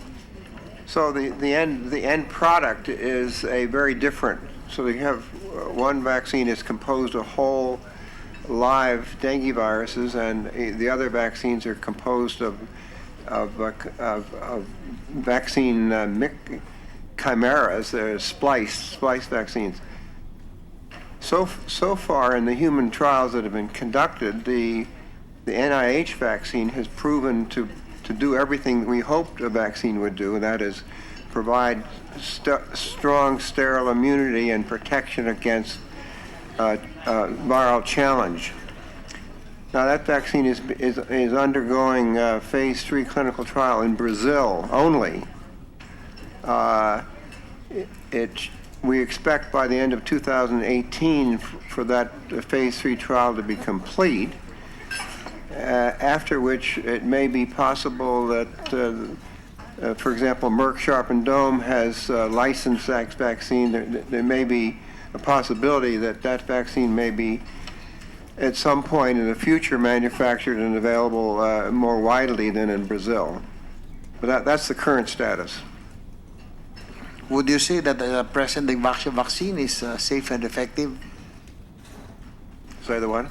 The Dengvaxia, the present, since it's the only vaccine available in the market. The only say it's vaccine safe available in the market is Dengvaxia. Yeah, would you say it's safe and effective? It's effective in protecting people who have had prior dengue immunity, yes. But it is not... Those zero positive. It's not effective in preventing disease in people who are seronegative at the time they're vaccinated. I'd just like to ask probably just two more questions, just two more issues, Dr. Halstead. Just like that, if the clinical phenomena of viscerotropism and neurotropism, which were attributed by the findings of the public attorney's office and based on their autopsies, is it possible that it can be expected or from those who are given the vaccine of Dengvaxia? Well, let me say that from everything we know, that the actual vaccine virus, Dengvaxia, does not cause any illness whatsoever. And what we're dealing with dengue is something that's quite unique. It's not absolutely unique because 40 or 50 years ago, the United States marketed a measles vaccine, which was inactivated with formalin and licensed. And what happened there is 2 years after the measles vaccine were given, children acquired measles, but it wasn't just ordinary measles. It was a very severe measles and a measles that ended in death. And in both the instance of Sanofi and the measles vaccine, it's the immune response to the vaccine that leaves you at risk to a much more severe disease. So we've encountered this phenomenon before, but here this is a much bigger group of people who are exposed. We don't want to have available a vaccine where people inadvertently receive antibodies that are going to be detrimental. Now, there's been a lot of talk since I've been here about viscerotropism and neurotropism. Those terms are applied to yellow fever vaccine. Yellow fever vaccine all by itself, not the one that's spliced by dengue. So yellow fever vaccine, which as you recall was first introduced to the world in 1937 and been given to hundreds of millions of people. That vaccine has two properties. If you give it to young children, the vaccine actually causes encephalitis. So that's the neurotropic aspect of yellow fever vaccine. But if you give it to millions of people, every once in a while, 1 in a million, human beings, adults, people who otherwise are perfectly healthy, get yellow fever. And we don't have any idea why. It's a very strange and mysterious, and there's been a lot of effort made to try to understand what's going on. Now, that reaction, when it occurs, is called viscerotropic. And what our friends Sanofi did some months, a couple of years ago, was to try to test to see whether their chimeric vaccine, the spliced yellow fever dengue vaccine, itself had any viscerotropic or neurotropic properties. So they did a study in Brazil, and they found no, indeed. It does not. So the spliced vaccine is completely attenuated. But remember that it isn't the vaccine that we're talking about here. It's the antibodies to the vaccine. It's what's left over after you've been vaccinated. So it is not appropriate to use the terms viscerotropic or neurotropic in relation to Dengvaxia. The other thing is that there are a lot of autopsies being done now because, of course, unfortunately, children die for one reason or another after vaccines. This is a very old phenomenon. I've been in the vaccine business forever, and there's always problems like this. Please be aware that the diagnosis of Dengvaxia cannot be based on an autopsy. In any child that dies of post-Dengvaxia, there have to be two things. One is unequivocal evidence that the infection was caused by dengue virus. And that can be done either by virus isolation or RNA identification or NS1. But the second one is we need to know whether the vaccine in that particular individual was given when the individual was seronegative or seropositive. And to do that, we need to use the test that Sanofi has developed and that's available in several laboratories. I'm hoping to introduce it into the Philippines, where you're actually detecting antibody against the proteins that are inside viruses, the so-called non-structural proteins, because when you give somebody Dengvaxia, the Dengvaxia particle has the dengue envelope proteins on the outside, but the inside of the particle is yellow fever. So when you give Dengvaxia to somebody, you make antibody to the dengue outside proteins, but not to the dengue inside proteins. And so we have a test now that tells you, do you have antibodies to the inside protein or not? So there is a test that can actually tell whether an individual was given Dengvaxia when they were seronegative or seropositive. Now, everybody is running around saying the vaccine failure. I'm sorry, that's been the problem with WHO. WHO never identified any of these breakthrough cases as serious adverse events. If you're hospitalized, if you've been vaccinated, and then you're hospitalized, something's wrong. Something's wrong with the vaccine. Let's face it. It's not, all the vaccines I've studied my entire life, measles, mumps, rubella, variola, and so on, boy, if you have one or two cases of disease, that's a big deal. So we think a vaccine should be protective. But if you're getting clinical illness and hospitalized after you've been vaccinated, something is wrong. And that is what I call a serious adverse event. But the specific diagnosis of serious adverse event is that somebody was seronegative when they were vaccinated, and their very first dengue infection is causing hospitalization. So that's what we're looking for, and that's the test we want to adopt here in the Philippines. So as your parents go forward, they actually understand whether they're suffering from Dengvaxia as a complication or not. As long as I have the microphone, let me just say that as Dr. Dans, and by the way, Dr. Dans and I are the only people in the whole world who were, other than you, the chairman, I congratulate for undertaking this investigation. But we don't want to have people feel that vaccines are dangerous. I've been a pro-vaccine person my entire life. I was the founder of Children's Vaccine Initiative. We do not want vaccines to be injured by this.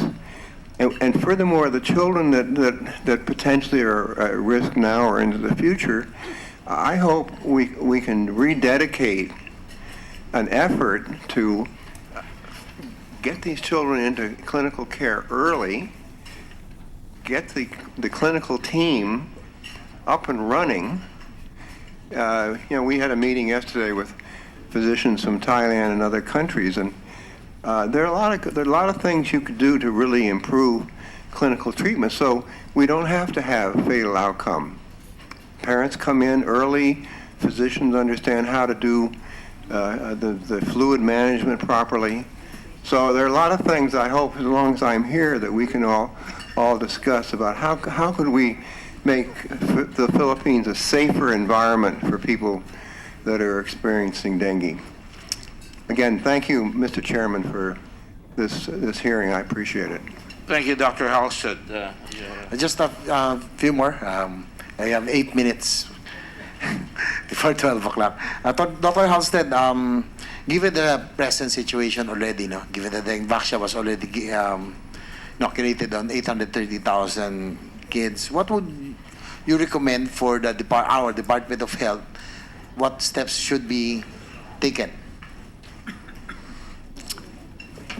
Well, I've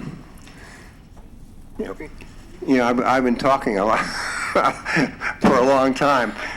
I think a few months ago I was saying, well, I think everybody, all 830,000 children should be tested. I'm a little bit, that sounds like a lot of work. If we could do it magically, it would be nice to be able to say to the, whatever it is, the 10 or 20,000 parents of seronegative children, look, you've got to be very careful and make sure if a child starts off with a fever, you get in fast. But I think at the moment it's just unrealistic to test all 830,000. So all we can do is try to establish a generic process. I had suggested hotlines, and I noticed that you implemented it. I think that's wonderful. I think the parents of vaccinated children should feel that somebody cares, somebody is willing to listen to them, somebody is available. But beyond that, you didn't vaccinate everybody in the whole country, so you've got certain regions, and those regions again should be staffed up. So let's make sure that the children that get dengue in these hot spot areas have the very best clinical care. If we can reduce fatal outcome, that'll be at least a wonderful step forward. As Dr. Don says, unfortunately, this vaccine antibody effect is going to last on and on and on. Hopefully, somebody, and something I'm going to try to push for and work on, is to try to find a booster dose. How can we protect these children? There's got to be a booster dose that we can get, but it has to be different from Sanofi vaccine. Some vaccine that's been tailored specifically to take these children out of being at risk. And I think that's possible, and I hope we can find some pharmaceutical company that's willing to undertake it. Hey, thank you very much, Dr. Halstead. I'd just like to ask Dr. Duque, Secretary Duque, from what Dr. Halstead said, we need massive information, so that the children can be given care right away. So what have the DOH done? What have your department has done in the past few weeks or months for this massive information and dengue in the middle of the vaccine fiasco? Well, Your Honor, we have stepped up insofar as our risk communication strategy is concerned. So we have been stepping up our IEC, especially for our 4S contra dengue. Essentially, it's in a nutshell what the good Dr. Halstead has just mentioned, the early detection and the making sure that vaccinees who present with the symptoms of fever 39 degrees up to 41 degrees centigrade, 2 days and beyond. Plus Are all the the other express lanes, symptoms. there are already express lanes that Yes, were yes. established in all fact, government I visited hospitals? in 1 week about 10 hospitals, and except for some minor gaps, they're essentially doing the right thing and consistent with the downloaded guidelines on patient care and referral system. So we just need to level up, and the way to test whether the guidelines are actually being translated to on the ground reality of managing the patient can only be done when the DOH really visits all the hospitals one by one, whether it's a national hospital or a LGU, and even private hospitals. And I take this opportunity to inform the body that I have signed a memorandum of agreement with the Philippine Medical Association, the Philippine Hospital Association, the Private Hospital Association of the Philippines, and the Administrators Association of Hospital Administrators sometime early last week, I believe. And they've all agreed that number one, they're going to provide a Dengvaxia express lane, and then number two, that there won't be they won't be charging excess of what the PhilHealth ought to reimburse. For severe dengue, it's 16,000 pesos, and for mild dengue, it's 10,000 pesos.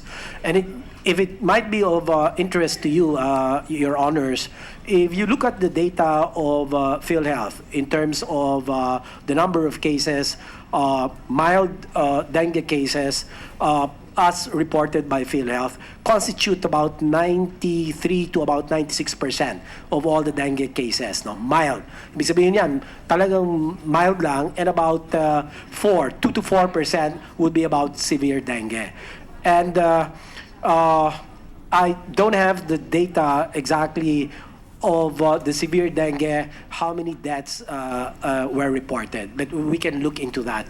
But also suffice it to say that currently the case fatality ratio is less than 1%. It's hovering around between 6.4 to 0.6%. But of course, this is no excuse, Your Honors, because even one death is a big tragedy. It's a tragedy. So this can be prevented for as long as parents are made aware that the advice, the 4S contra dengue, is really taken to heart by our parents. Whether in the context of Dengvaxia or no Dengvaxia, the threat of dengue remains permanent in the lives of our people. I have one follow-up question, Dr. Duque. Having realized na a lot of patients, a lot of people have been inoculated with Dengvaxia, especially those seronegative. Is there a way we can find out who those seronegative patients are? Well, the test kit that was mentioned by Dr. Halstead, I understand it's available elsewhere, but insofar as Sanofi is concerned, there's one that's available developed by the University of Pittsburgh, and also the other one, I think, in University of Hawaii. So I've in talks with my counterpart in the PCHRD, headed by Dr. Jaime Montoya, and we're looking at the possibility of technology transfer and how do we do that, and then we ourselves develop it. We don't need to reinvent the wheel, Your Honor, because the technology is pretty well established and identified. So we just need to bring it in and then fast track the mass production of this test. That's the only way we can find the needle in the haystack. You have 837,000 vaccinees, and you want to find out who the seronegatives are. And it's not easy, Your Honor. This is not easy. Well, nothing is hard, nothing good is easy to get. That's right. Yes, Your Honor. Just a I just want to reminder. point that out. Pumasok tayo dito, dapat lumabas tayo ng maayos. So sinasabi ko lamang, dapat ma-determine natin, an effort must be undertaken na malaman natin kung sino yung seronegative. get that medicine, whether it's from Pittsburgh or from Hawaii or from Mars, basta get it, because this is a problem that we have to face. I worry about the fourth, statement made by Dr. Dance, that you'll have a lot of people na merong sakit na ganito na pagkatalimaan sila, hindi yung lang mamatay eh. Huwag mamatay, bawal mamatay as far as I'm concerned.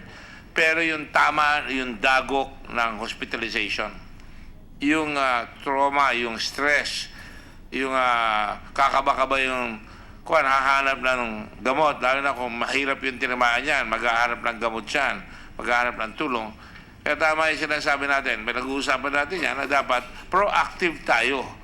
Dapat hinahanap natin yung mga yan sa Region 3, 4, Metro Manila and parts of Region 7 na oras na may nagkasakit ng lagnat, makipagkita na kagad sa health center. Kaya anong klaseng lagnat, basta naturukan kayo, pakita na kayo kagad sa health center, dalhin na kagad kayo sa hospital. Yun ang sinasabi ni Dr. Halstead, that the moment somebody gets a fever, a headache or something like that, who has been inoculated, whether it's not seronegative or seropositive, we should really make an effort right away na kunin yun at i-check natin kagad para hindi mahihirapan sa gastos at lalong-lalo na hindi sasamain, hindi mamamatay. I think we're clear on that, right? And I'd like to see a program from the Department of Health that we can all support para sa ganun yung mga 830,000 niya naturukan we don't have any estimates who are seronegative. So while we don't have the actual figures, we can have not a hotline, but certainly dissemination on TV, on radio, or whatever means na sabihin na pagka nagkasakit kayo at naturukan kayo, dali na kagad dito. Ito ang point of contact, dali na kagad kayo sa hospital. That is easily done. I don't allow my staff to tell me it is hard. Nothing good is easy to get. You have to really get it. All right? Having said that, let me just go and do some final sweeps here. I'd like to call Dr. Lee Sui. Before I go to Dr. Lee Sui, I just want to have a question with Thomas over there. When did you find out exactly, apart from the fact that Dr. Halstead has already said, if a guy is seronegative or a child is seronegative, it could be disastrous if you inject them. I mean, I'm exaggerating here a bit. Because if I were the seller of experimental medicine or breakthrough medicine on the other side, I would really have my eyes and ears and my radar, my sonar, everything focused on possible negatives. When did you actually find out that what Dr. Halstead was saying was true? So there are many elements in this question, so let me answer it. So first of all, let me start by saying that, and I think Dr. Thomas, I really have a problem with your English. I'm going to try... My French isn't that good, So kindly bring the microphone closer to you. I'm going to try my best, Your Honor. Slow down a little bit so that I can understand you, Monsieur. Okay, thank you. Let's try. All right. So yes, I'm not trying to I'm not teasing you. I'm just trying to say it's hard for my no problem. Disciplined ear. Thank you. No problem. And please tell me to slow further if needed. Thank you. So as I was saying, in your question, there are a few elements implied. So let me go through it. So first of all, I'd like to mention that obviously, and I think I've mentioned that many times during the previous hearings, in the development of Dengvaxia, Sanofi Pasteur has worked with all the experts in the world. And obviously, that includes Dr. Scott Halstead hereby present, which we probably, Dr. Halstead knows it more than me, probably we have worked with Dr. Halstead for more than the last 20 years. So obviously, we have been discussing back and forth with all the worldwide experts around infectious disease, and in the case of Dengvaxia, this includes Dr. Halstead. So to come back to your question, the point of Dr. Halstead, which is the theory of ADE, has been discussed for a very long time.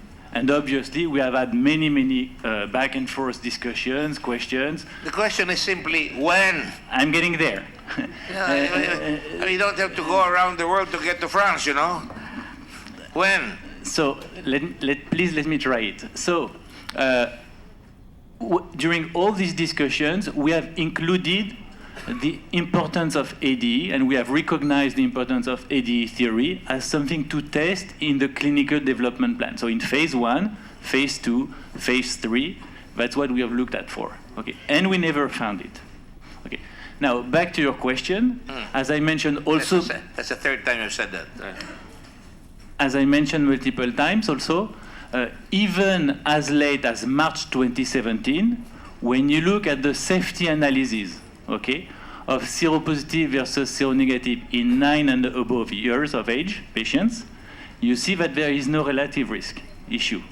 So we only found out, as mentioned by Dr. Alsted, in 2017, when taking the advice of many people, because we work with everybody, we actually decided, and Dr. Alsted was one of the persons proposing that, to actually retest some of the sera using the assay developed with the University of Pittsburgh.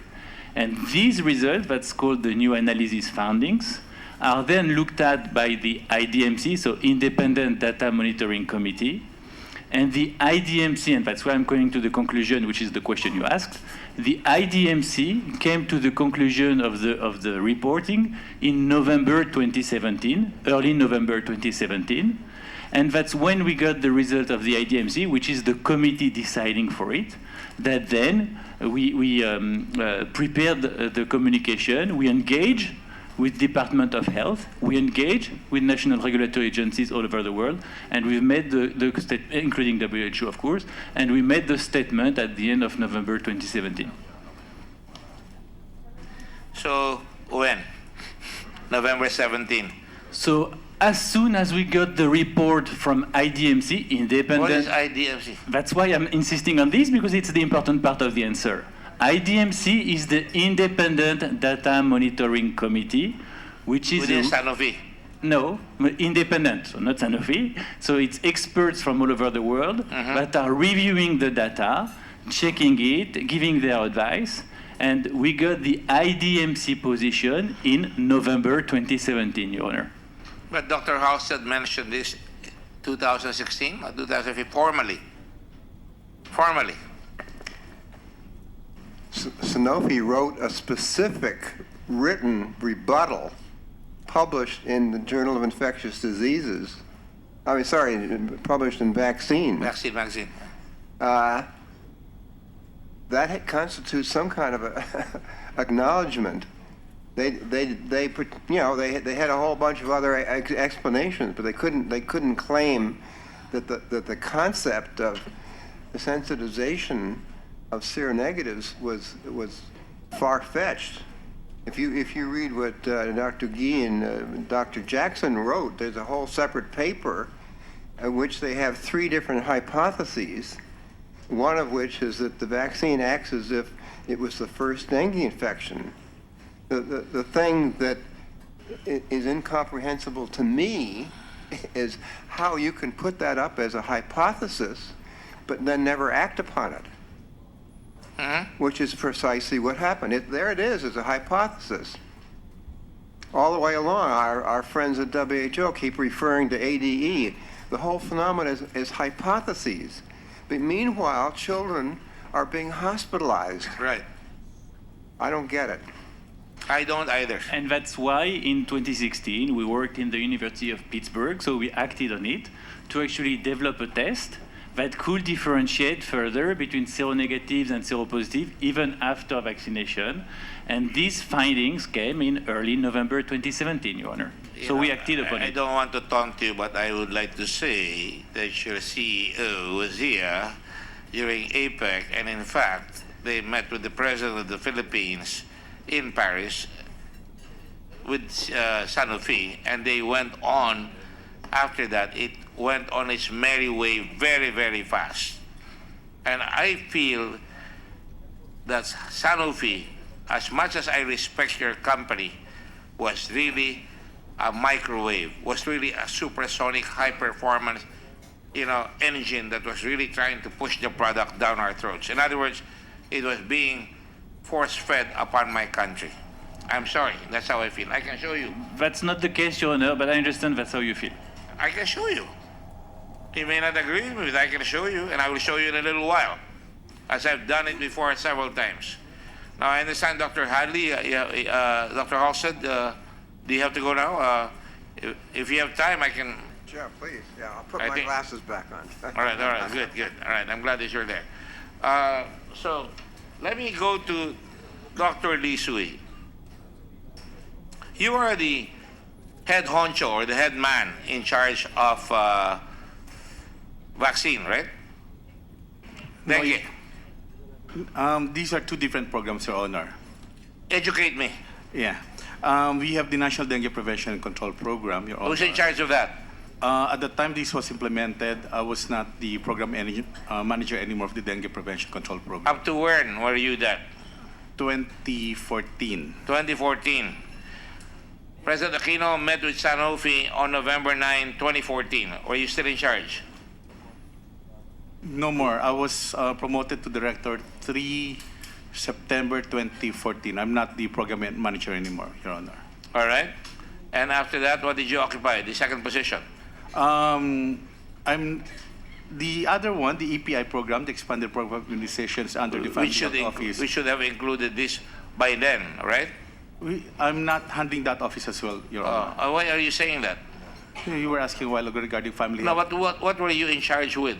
But by the time that this was implemented, I was the Director 3 of the Infectious Disease Office and the Environmental and Occupational Health Office, Your Honor.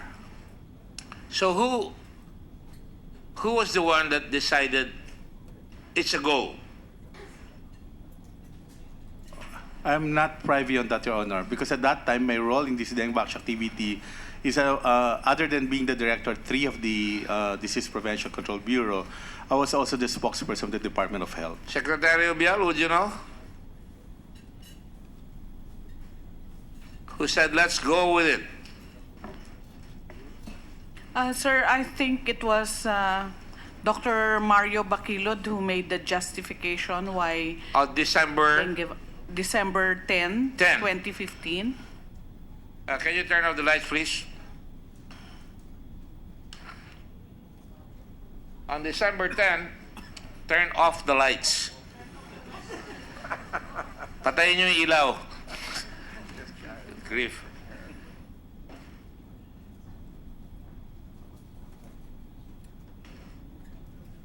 Is that the one? December 11?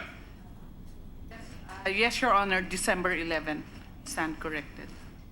This is what I've been trying to find out. As far as I'm concerned, I will show you two sets. One in 2015, starting 2015, and the other one starting 2014. All right?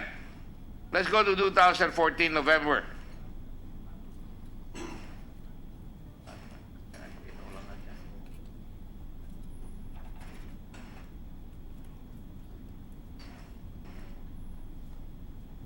March 3, 2014, Philippine FDA dengue consultation meeting. Objective is to present updates on the development of dengue vaccine. So you were all looking at the development of dengue vaccine at the FDA. Right? Anybody here who was there at that group that time? Were you there, Dr. Kenny? Your Honor, yes, I was. You were the head of I was FDA. the head of FDA, yes. So you're Your Honor. looking at that. Now, later on, you will be with Swilly Foundation, right? No, Swilly Foundation was 6 years I ahead know, of the- later on. I said later on. Relax, I said later on. And then October 3, 2014, Nick Lutero, the third was designated as OIC of the FDA. October 28, Secretary Ono went on a medical leave of October 28, allegedly due to his personal health issues. Secretary Garin becomes OIC. Secretary Obial, can you please follow? We can see whether we're on the right track here. So Secretary Green takes over as OIC on October the 28th, right? Yes, Your Honor. Acting Health Secretary. December 19, 2014, Secretary Ona resigned, right? Yes, Your Honor. And you will remember that I asked that on November the 9th, 2014, the President of the Republic of the Philippines, Benigno S. Aquino III, went to Beijing, where he met with Sanofi. All right? And he was accompanied by some other officials. Met with Jean-Luc Lovinsky at the Philippine Embassy in Beijing. Right? And on December 19, Secretary Ona resigned, and Secretary Garin becomes acting or actual? She became the secretary ad interim Ad interim, all right. on okay. the resignation of Secretary Ona. On January 21, 2015, Sanofi Pasteur. You know, a few weeks after Secretary Garin took over, Sanofi submitted this application for registration with the FDA and paid fees even if the submission is incomplete, calling it rolling submission. First time I ever heard of rolling submission. Have you ever heard of rolling submission? Yes, Your Honor. It's very standard in the industry. Sorry, I did not ask you. I'm Sorry. asking my government. FDA. Yes. You took over in December, right? Of 2016. I took over as 15. Center for CBR ROIC in January 2013, Your Honor. Yeah. At the time when it was applied. Rolling submission. Did you implement that? Yeah, with regards to the rolling submission, at the time when there was, on March 2014, it was discussed, and it was actually a takeoff from the discussion that was held in 2012 when they first started submitting the clinical package. It was actually a strategy employed by US FDA for expedited review. I don't understand what you're talking about. Your Honor, ulitin ko lang po ulit. Nung pinag-usapan po ang rolling submission, it was actually March 2014. It was one of the strategies being employed by the US FDA. US? US FDA, Your Honor. US FDA. I thought you were independent of the United States in 1946. Your Honor, we always refer to our benchmark counterparts like US FDA, Europe, and Japan. Similar to the use of the guidelines, we call it ICH. Nakapattern din po yun sa Europe, USA. So do you have rolling submissions every day of the year? No, Your Honor, it's only applied to products that are considered breakthrough medicines. It's not being applied to all types of drugs, Your And you Honor. considered at that time that this was breakthrough medicine? Yes, Your Honor. It was a only novel happened vaccine. after the President of the Republic of the Philippines met with Sanofi on November the 9th. Your Honor, pasensya na po kayo, iba yung pagkakaintindi ko dito. At that time, we were strongly believing that Dengvaxia is a novel vaccine similar with other products applied for the registration, Your Honor. Well, November 9th, the facts are very clear and are uncontroverted. The President met with Sanofi. January 21, you had a rolling submission for Sanofi. On February 17, 2015, Secretary Green becomes full-fledged DOH Secretary 3 months after the meeting. And if we go now to the next few months or few weeks, March movements of key personnel take place. You become OIC Center of Drug Rehabilitation. Is that correct? In March 2015, I was moved to the field operations, Your Honor. Yeah.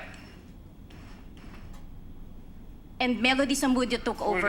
Full Field Regulatory Operations Office.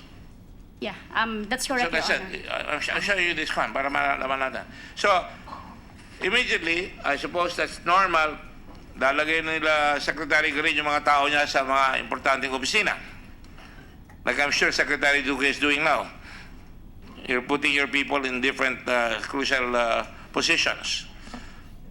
Where they will make the... You will be those comfortable working impact. with your own people, right? But I didn't bring anyone of my... I know you didn't bring anyone, but you were there before, so you Yes. know most of the people. Sure.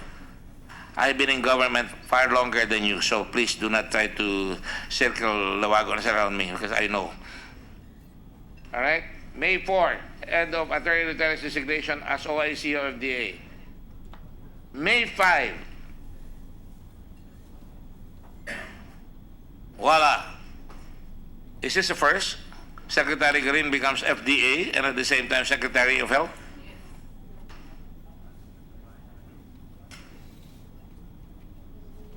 Secretary Duque? I'm not You've aware been- of anyone like that ever before. This is the first time. First time. She is head of DOH and she is also head of FDA. What does FDA do? It certifies which products can be sold in the market, products, right? Health products, yes. Right? Yes, sir. Very powerful, isn't it? And I hear all sorts of complaints to the FDA that they're very slow to approve new medicine. Especially, never mind, I can tell you about other things. And then on May 8th, completion of Sanofi requirements. Dikit-dikit eh. Completion of Sanofi requirements to the FDA.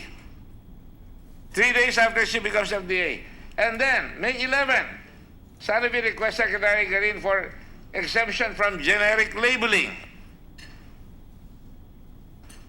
That's 3 days after they complete the requirements. On May 14, Secretary Garin goes to Paris and visits Sanofi.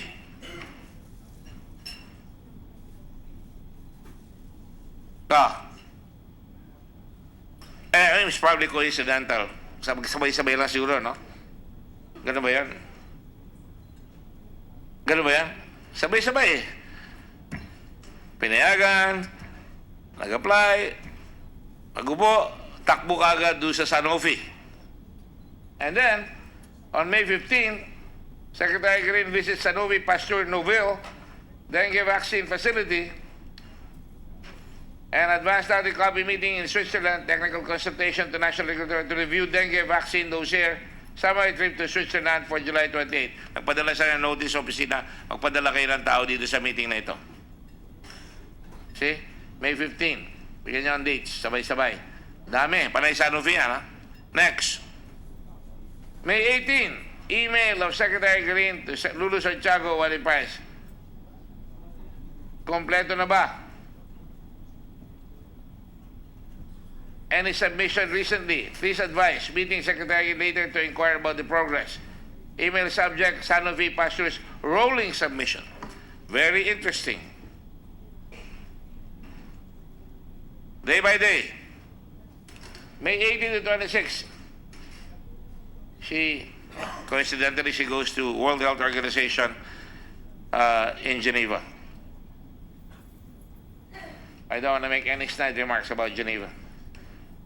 June 9, 2015, Secretary Green, when she got back here, negotiates with Sanofi to reduce the cost of the vaccines in Manila. October 29, 2015, Sanofi applied to be included in the Philippine National Drug Formulary. November 3, 2015, end of performance of duties as FDA. She doesn't have to sign the approval of Sanofi. On October 29, on November 3. November 4, Lulu Santiago was designated OIC, FDA. Tama? Ikaw na ang pipirma. Hindi, alam ko kung sinong pipirma niyan. Don't worry. November 17, 2015, Sanofi Pasteur CEO and President Oliver Shamil met with Philippine officials in Manila during the APEC summit meeting. Shall I show you a press release and a picture of this guy coming here? And then, there you go. Oh, bilis ng staff ko ngayon, ha?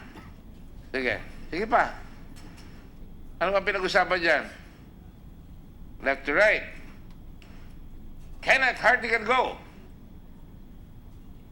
Is that you, Kenneth? Yes, Your Honor. Thank you. Next. There you go. Is that you? Yes, it seems like it's a very good likeness. Next. Next. Let's now go back to the timeline. We were here November 17 for the APEC. December 1, 2 weeks later, President Benigno Aquino goes to Paris and meets with Sanofi. These are all coincidences, I suppose. There. December 1. Next. December 2. Another coincidence. Secretary Green, while still in Paris, sent an email to former FDA OIC Lulu Santiago asking when will the CPR for Dengvaxia be released. Right? December 10. Secretary Green submits a proposal to DBM for Health Facilities Enhancement Program funding and procurement of 3 million doses of Dengvaxia for 1 million vaccines. There's only one thing wrong with this, not only because it's close to one another, but the recommendation to include Dengvaxia came a day after, given by Dr. Mariano Baquilod. Where is Dr. Mariano? Why? Nauna pa yung inclusion bago sa recommendation mo.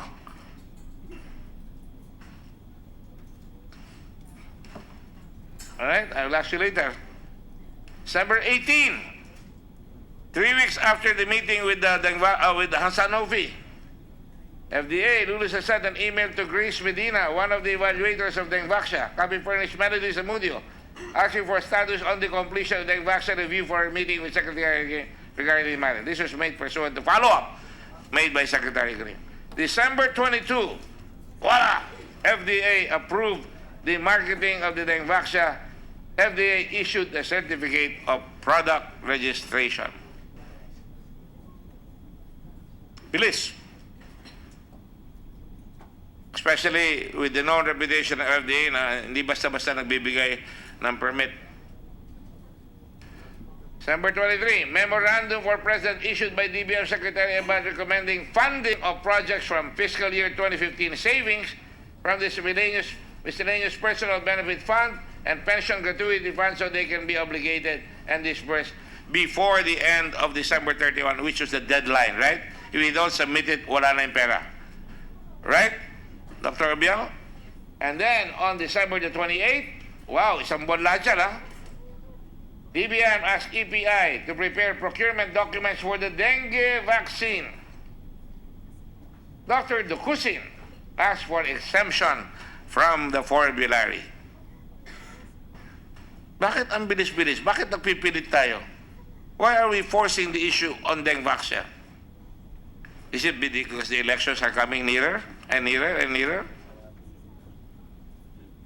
Next.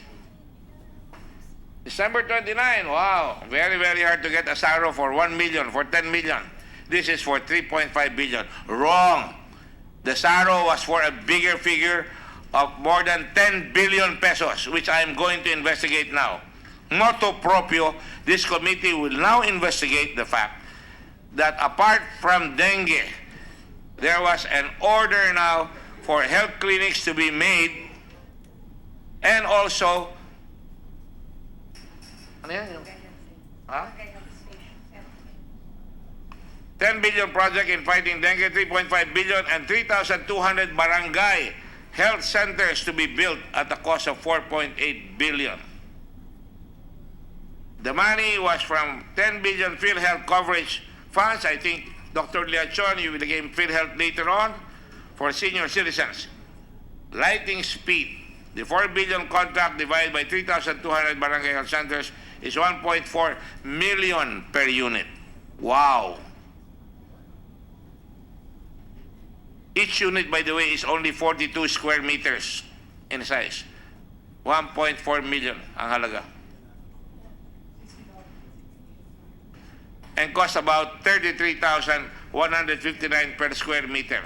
And this is in the provinces. I thought this was in Quezon City or Makati. I will go to that later on. I'm a little bit upset because sinabay-sabay. All right? And then, on January 2nd, informed Dr. Julius Oxores about the plan to implement. Sunod-sunod na yan. So in less than a month, everything was approved. It was assigned. to Philippine Children's Memorial or General Hospital Center, and then on January 25, wow.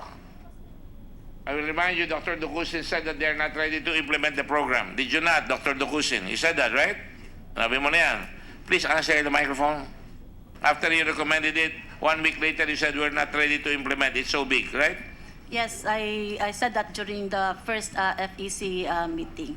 Right. So, mamadali lahat. January 25, arrival of 145,250 doses of Dengvaxia. And we were told that there was nothing in the shelf when they talked about it in Paris nung mag-usap si Secretary Garin at ang Sanofi. Do you think you can escape all these timelines? Wow. Urgent protocol to prevent preventable problems for briefing to the President January 27. Hardly can go. How come the President gets in your way all the time? May I be allowed to explain? I'm asking you. Right.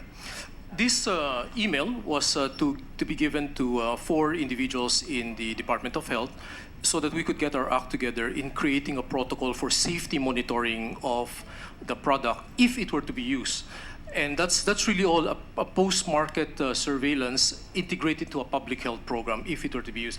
That briefing to the President isn't really so. Many of the items in the email was about academic discussions on situations that may arise, questions that may be asked, creating a safety protocol for, as I said, monitoring when it's rolled out. That's it, Your Honor. There's no. Of course, the President knew about it a year before. And a year later, he met with this Sanofi, and now he has to be briefed, right? That's important. Yes, sir. Yes, Your Honor. Indeed, there was a question asked much earlier in previous meetings, and I can't recall the date, but the question was, well, if this is going to be used in the private sector, how different should it be if it were to be rolled out as a public program? Okay, all right. That's really the I'm just stating tenor, facts here.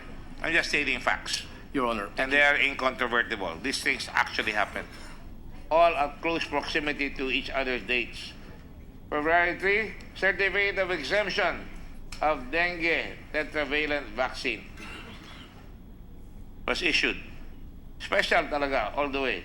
February 9, in the earning call of Sanofi, CEO Oliver Brandicourt announced that initial shipments of the vaccines arrived in the Philippines at the end of January. There you go. I mean, just so happened that God made the earth in 7 days. Sanofi was able to get all these things done in so short a time. And so forth and so on. You know, doses of Dengvaxia arrived, another 397,000, February 19, MOA between DOH and PCMC. Notice of cash allocation was issued by DBM. In other words, March 8, fund transferred to PCMC. Purchase order was made afterwards on the same day. WHO says released guidelines for use of dengue vaccine. And now let me ask a question. You got an exemption from formulary, right? From the formulary. Thomas? Yes. Now, who... Melissa, I suppose you were with the formulary. Dean Imelda Peña is from the Formulary Executive Council. Let me ask you a simple question, ma'am. What were these conditions? Again, we all know that, but please show us the conditions. Ano, basahin nyo lang. Before you can utilize it. By the way, have we administered the oath to you? Not yet. Not yet. Please stand up. You swear or affirm to tell the truth, the whole truth, and nothing but the truth in this proceeding? Yes, I will. And what is your name? I'm Imelda Peña from the Formulary Executive Council. All right, okay. So you were the FEC. Now, what were the conditions that were given for the exemption? And it was a 1-year condition, 1 year only, right? Yes, sir. Can Yes, you sir. please explicitate in Okay. Tagalog kung pwede? Alright po. So let me just reiterate po the conditions that we have recommended for the exemption of the dengue vaccine. So number one would be phased implementation po of the vaccination program. Considering the readiness of the local government unit and the schools who will implement the said program. This is one condition because the vaccine has never been administered at a population level. Second would be the stage. I noticed that I don't want to disturb the lunch of Dr. Halstead. Dr. Halstead, the conditions were number one, phased and localized implementation of the vaccination program, contingent on the readiness of the LGU and the schools to appropriately implement the program. And your reason for that was?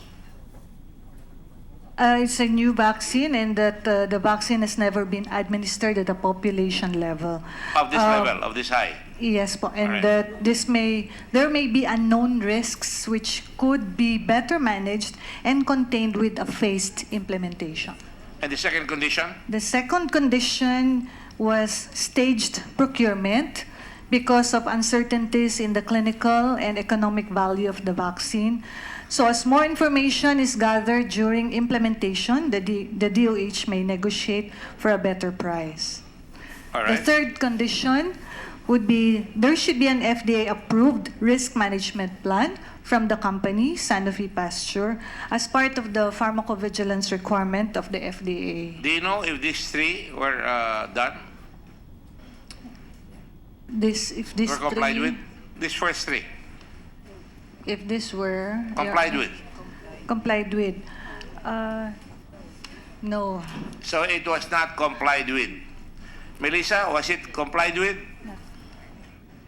The third one, I think they submitted an approved risk management plan later on, but number 1 and 2 were not. When did they submit that? I would not know, so maybe FDA could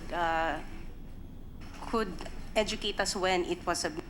I think that was submitted already in 2017. Right? Yeah. Yes. Your Honor, in March 2017, Dr. Benjico alerted Sanofi for not complying with the post-marketing requirements, which is risk management plan. And he reported that on March 2017. Then 8 months after the November 29, 2017 advisory, Secretary Duque suspended the mass vaccination and FDA discontinued the sales, marketing, distribution, and then fined Sanofi 100,000 pesos for non-compliance with the post-marketing. Ibig sabihin, sir, even at the time, Sanofi was not compliant with the FDA requirements in terms of safety monitoring. Is that correct, Dr. Benji? Do you affirm that? Yes, that's true. The Director General, sometime in March, had already directed me to work with her regarding the post-marketing surveillance and the risk management plans of Sanofi with respect to Dengvaxia. And they did not submit it on time? Non-timely submission. Not timely? Yes. How untimely? You know how pharma companies are sometimes. No, I don't know. Well, please do not talk to me as if I know. This one, they could not commit the certain dates that they. 1 year? No, just a few months. How few? About. And you did not think it was vital? I thought it was vital. That's why I placed out a report of violation. Parents are crying? And we discussed this actually with the Director General, and then she agreed. That's why they were fined 100,000? They were eventually fined for it. All right. 4. To continue, Your Honor, number 4 is an approved protocol for a post-licensure study to determine the long-term safety and effectiveness of the vaccine, which should include, for a sample of patients to be vaccinated, first, baseline dengue serotype status. What does that mean? This is whether the patient is seropositive or seronegative before administering Very the crucial, vaccine. isn't it? Yes. Dr. Hall said they were asking whether the patient was seropositive or seronegative. Very crucial, right? Was this undertaken? No. To our knowledge, none. No. So it was not. Nobody knows. Only God knows. B. Serotyping Letter of B patients. is serotyping for patients who will eventually develop dengue. Is that the same, practically? Practically, yes, sir. And then C is baseline and serial antibody testing. All right. Number 4 is safety and effectiveness outcomes. And obviously this was not done because we did not put money for testing, right? Yes, yes, Your Honor. Right, Secretary Bial? Yes, sir. So all these conditions, for the most part already, and we're just on number 4, were not being complied with. 5, safety and effectiveness outcomes. Was anything submitted? No, no, sir. None. And they were supposed to submit this to FEC, right? And that is why you gave them 1 year only, right? Yes, Your Honor. And if they did not do it, you would have withdrawn the 1 year. Yes, sir. Right.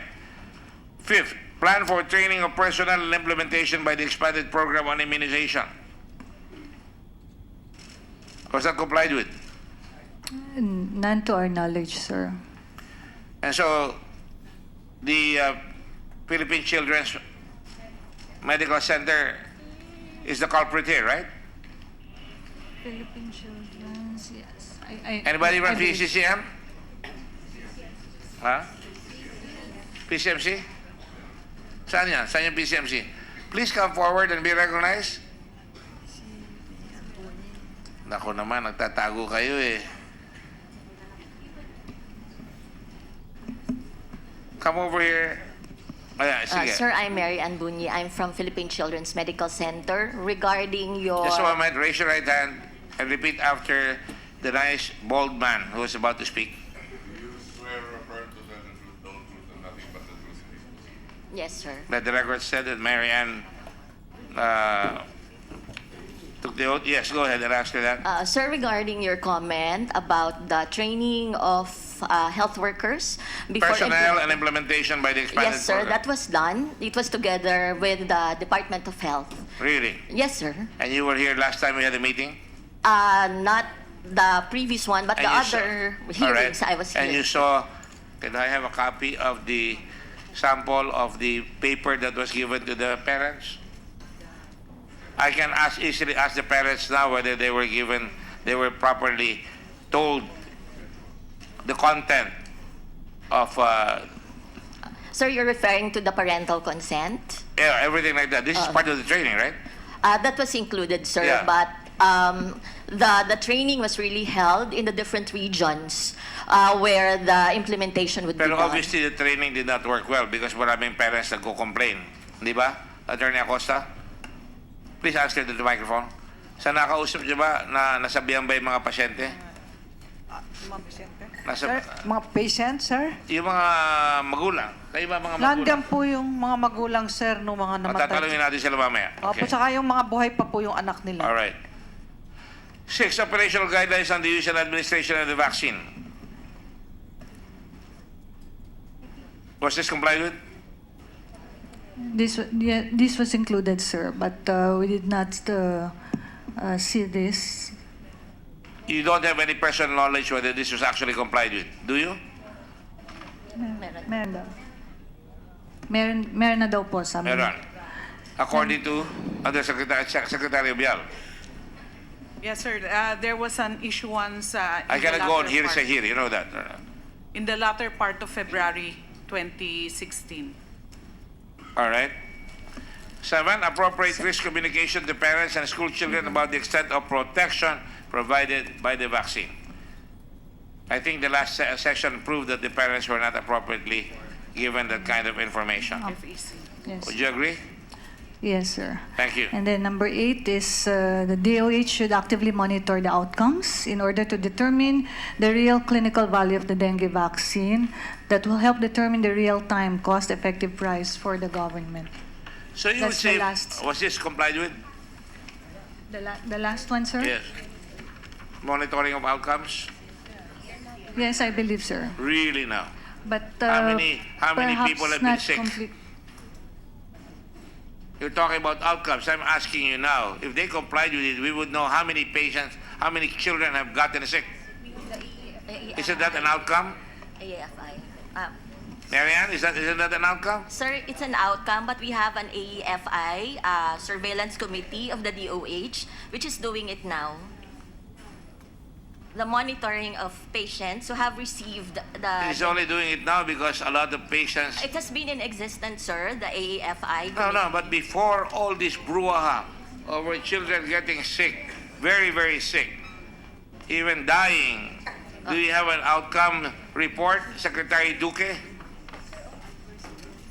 Huwag na tayo naglulukuhan dito, ha. Sabihin natin ang totoo because this should all be the basis for correcting what was wrong before. This will not happen again.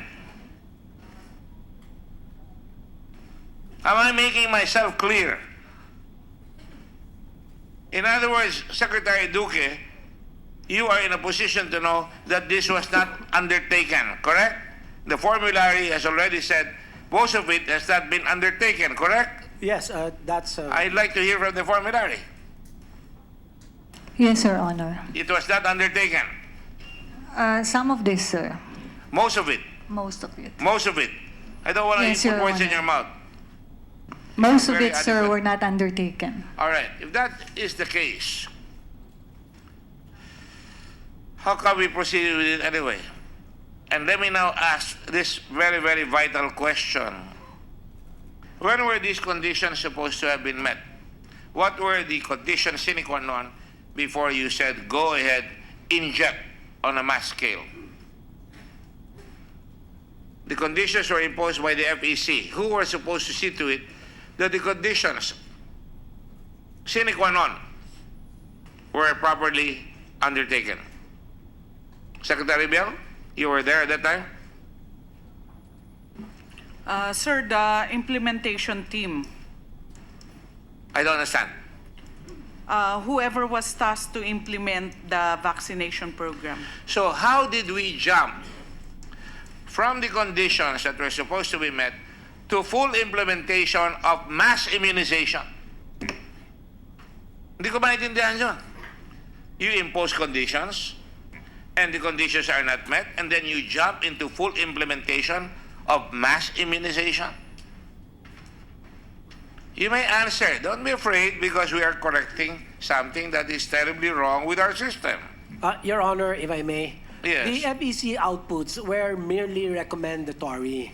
So it's really the secretary, the head of agencies, made the final decision to implement. So, Secretary Garin, this was the recommendation. Really? Is this a recommendation? A condition is not a recommendation. If it was recommendations, you would have said recommendation. If it was conditions, ibig sabihin, you cannot implement without satisfying these conditions. Did I take my English lessons wrong?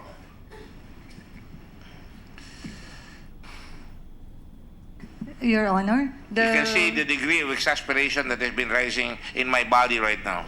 Can somebody please take my temperature and my blood pressure? Go ahead. Answer. Your Honor, I just would like to say that the FEC recommended only these conditions for consideration by the Secretary of Health. All right. In other words, you're saying that although these were conditions, these should have been followed by the Secretary of Health. And why did you impose these conditions? Why did you recommend these conditions? We made this recommendation as technical resource persons in the Department of Health. So is everybody sitting there on that side? You're all members of the Department of Health. Why did you give this recommendation? Is it not to make sure that this is safe for the people who are going to receive them? Yes, Your Honor. Is it not true that the formulary is a sentinel to make sure that no government hospital, no government pharmacy will issue this vaccine? Yes, sir, Your Honor. We're actually helping the department with these recommendations because we believe that this will really safeguard our patients and the children against possible unforeseen risks, and especially for the department to design and operationalize the vaccination program. And to complete the circle of responsibility, The difference between FDA and that in the FDA instruction, this is a prescribed medicine, right? Prescription. Correct? It is prescription for the rich. Yeah. My director or myself cannot go to my doctor and say, administer it to me without a prescription coming from him. Correct? FDA? Sino ba FDA dito ngayon? Oh, Mr. Polig.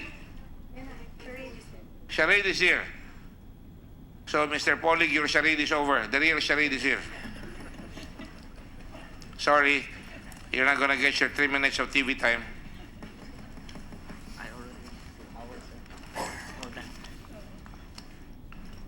I'm glad you're well, Charade. Please take the position of the gentleman.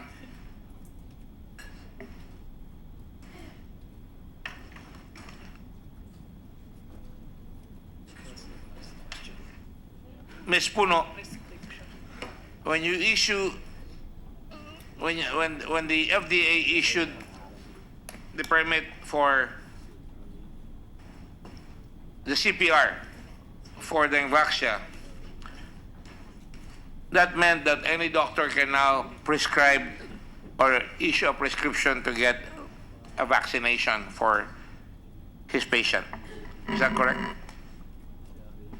That's correct, Your Honor, Mr. Chairman. Disabuse my mind if I'm wrong, because in other words, nobody can just go in there, sige, can you give me a vaccination? He has to write a prescription. Yes, the doctor should be writing, since it's the Dengvaxia is a prescription vaccine. Bakit kailangan magbigay ng prescription?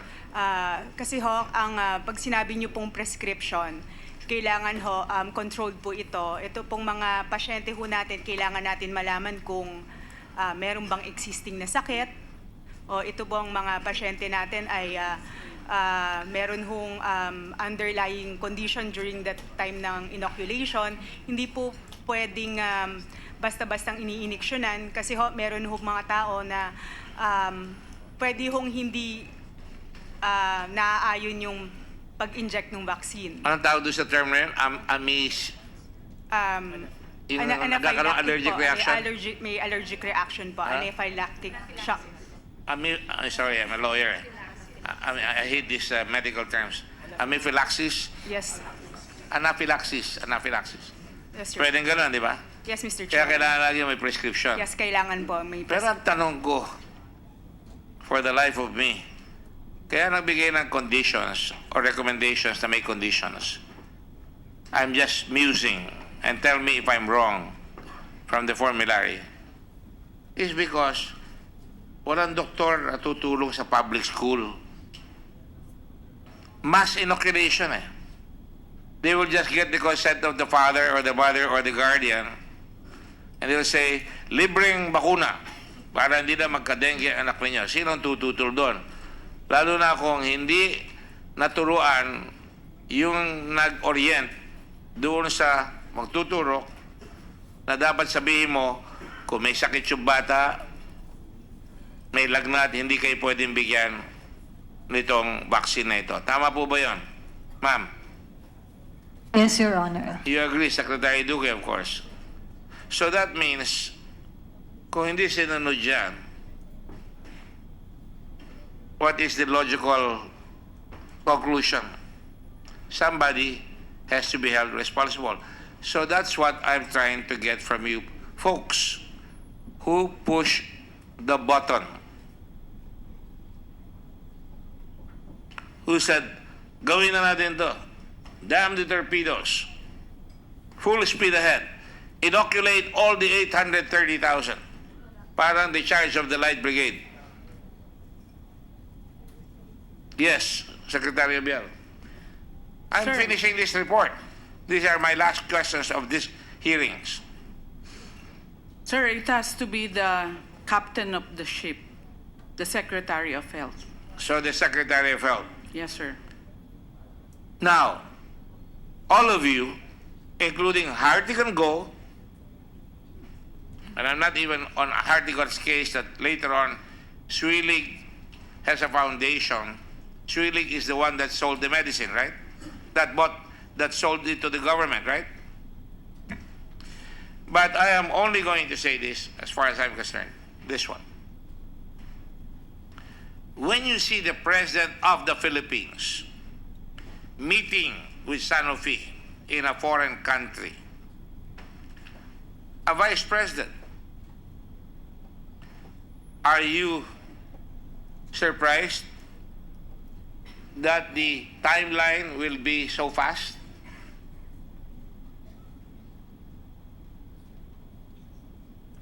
And when he meets again on December 1, should we not be surprised na ang bilis-bilis umabot ng SARO nakapaglabas ng pera? So, President Truman once said the buck stops here, on his desk. When the President himself talks with Sanofi, not just once but twice, even goes to Paris and talks with them, Secretary Garin could be the captain, but the commander-in-chief of the captain is the one that gives the signals, especially kung lalabas yung pera na 3.5 billion pesos to buy the medicine and another 4.5 billion for other stuff na iahabol sa election date. Now, all of us went to the same school, I think. Some of you are from UP. Some of you went to Ateneo. I went to Ateneo also. I went to UP. I also went to a public school when I was grade 1. So all of us have something in common. God gave us some brains. Now, how can you disabuse the mind of the Blue Ribbon Committee that the people who pressed the button was no less than the President of the Republic of the Philippines, his budget minister, his Secretary of Health, and all the other people that went along for the ride because the President said so. The President acted so. Disregarding conditions, disregarding protocols, even violating procurement provisions, and in the process, for whatever reason there was, hurt the young people of this country.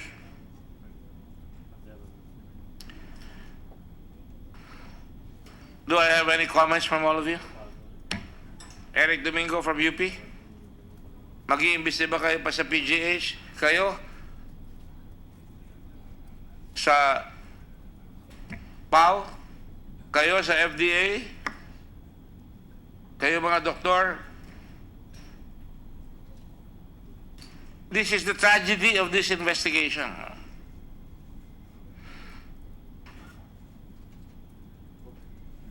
Any comments before I close?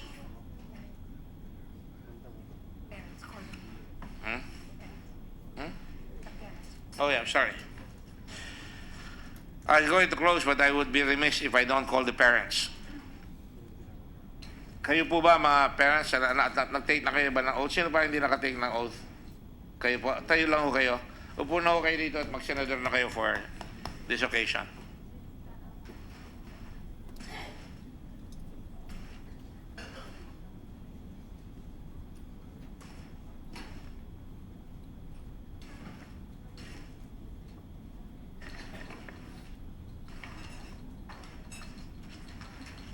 Director Rudy?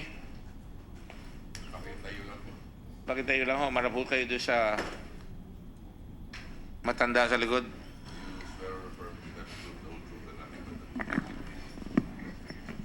Ano ho ang pangalan niyo sa kaliwa? Jenny Larga. Jenny? Yes. LB Hiralde. LB Hiralde. Kayo po? Sumachen Dominguez. Sumachen Dominguez. Sumachen Dominguez. Kayo po? Maricel Machas po. Maricel. Alright. It is, kayo ngayon ang magsalita po. Ano po ba ang gusto nyo sabihin ngayon dito sa atin? Yes. Gusto ko lang pong ipaalam sa inyo na kami ay may samahan na binubuo ng 37 members. Dito namin natitrace yung mga reklamo ng mga magulang. Napakarami po nilang daing. Gusto naming alamin ko ano ba talaga yung tulong na binibigay nyo sa mga magulang. Bakit ang dami nilang reklamo? Ang daming nahihirapan sa sitwasyon na to pero wala kaming nakikitang monitor na sinasabi nyo. Yung pagpunta namin sa hospital, pahirapan. Kailangan pa naming ilapit kay Doc Melissa sa mga representatives ng region. Pahirapan ang ginagawa nyo sa amin. Sa nangyayaring to, nalalaman namin ngayon na yung vaccine na ay hindi pala po pwede sa mga zero negative. Ngayon, hindi namin alam kung saan kami nabibilang. Ano ba talaga ang plano nyo sa aming mga anak? Ano ba ang tulong na may bibigay nyo? Paano nyo masasabi na ligtas ang aming mga anak kung yung mga lumalabas ngayon na pagkakaroon ng hearing dito ay nalalaman na namin ngayon na hindi ligtas ang mga anak namin dahil hindi namin alam kung saan sila nabibilang. Ano ang plano nyo ngayon sa aming mga anak? Yun lang po ang katanungan ko. Yung plano nyo po, yung gusto naming maliwanagan sa inyo. Yun lang po. Salamat po.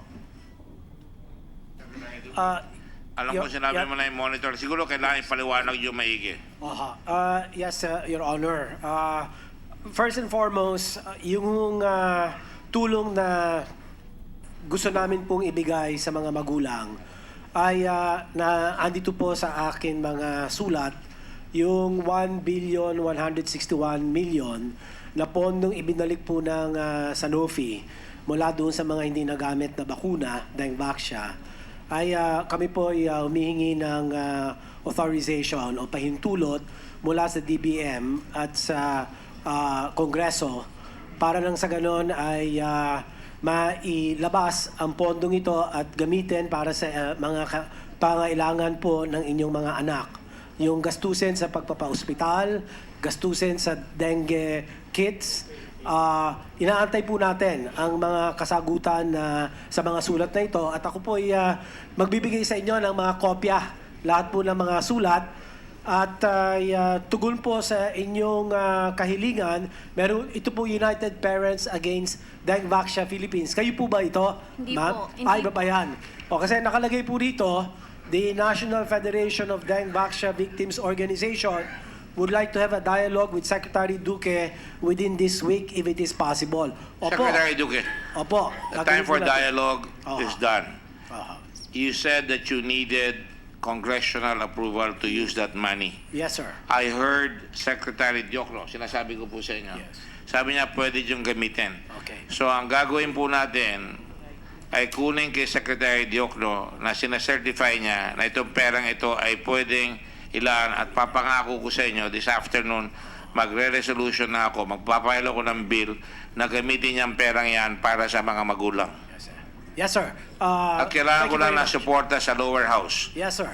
At pakiusapan nyo lang sa lower house kung sino doon. We did already through the chairperson, Committee on Health, si Angelina Tan. Okay. And the I'm sure Speaker. Secretary JV will file that along with me.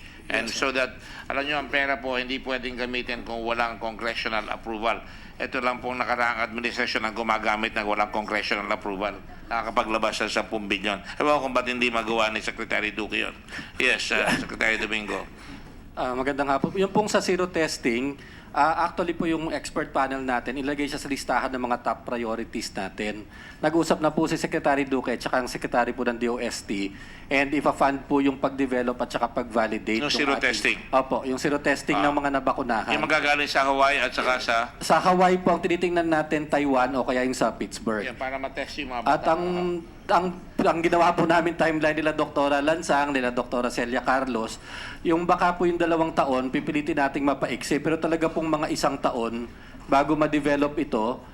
Pero at least we're looking forward na kasi talaga pong hindi pa siya available no, na para sa pangmaramihan. Kailangan pa po talaga nating i-develop yung test dito. Pero ito po yung pangunahin na ano po ngayon sa agenda ng ating PCHRD, ng DOH po tsaka ng DOST. Alright, okay, good.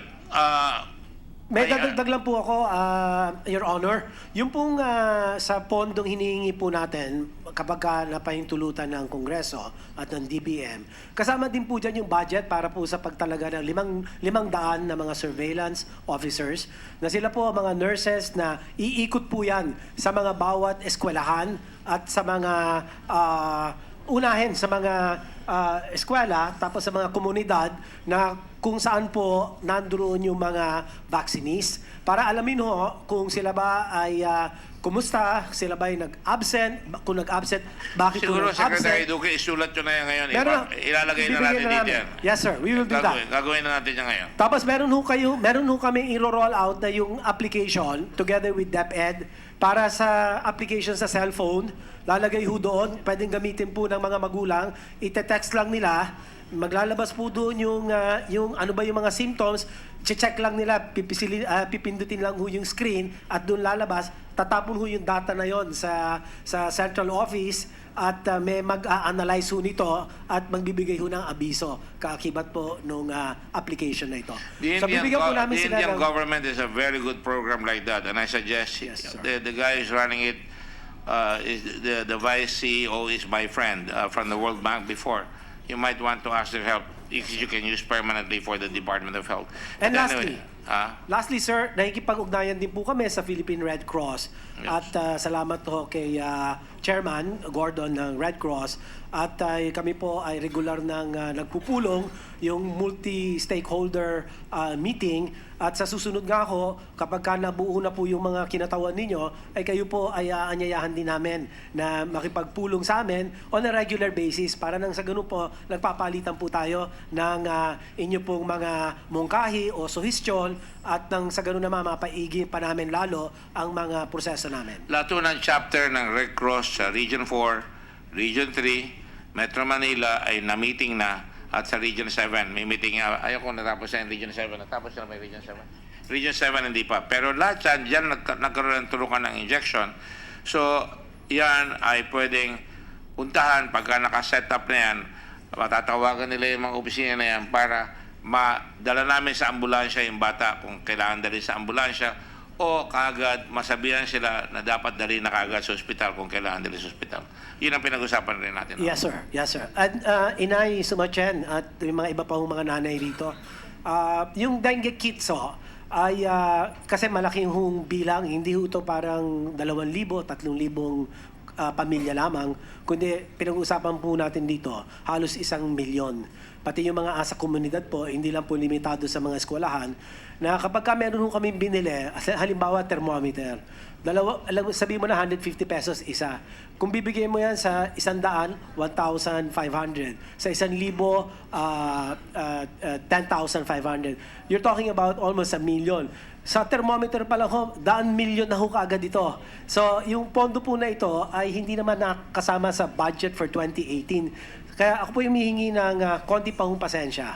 At kung mailabas po ang pahintulot, ang certification, ay sa lalong madaling panahon makapag-bidding ho kasi naayon din po sa batas at sa Commission on Audit, kailangan po itong malalaking mga bilihin na ito po ay kinakailangan dumaan sa tamang proseso ng bidding. Kasi kung wala hong bidding, ako naman nung baka makulong. Hindi naman nung siguro well, anyway, gagawa natin ng paraan. Yan ang sinasabi ni Secretary Duque.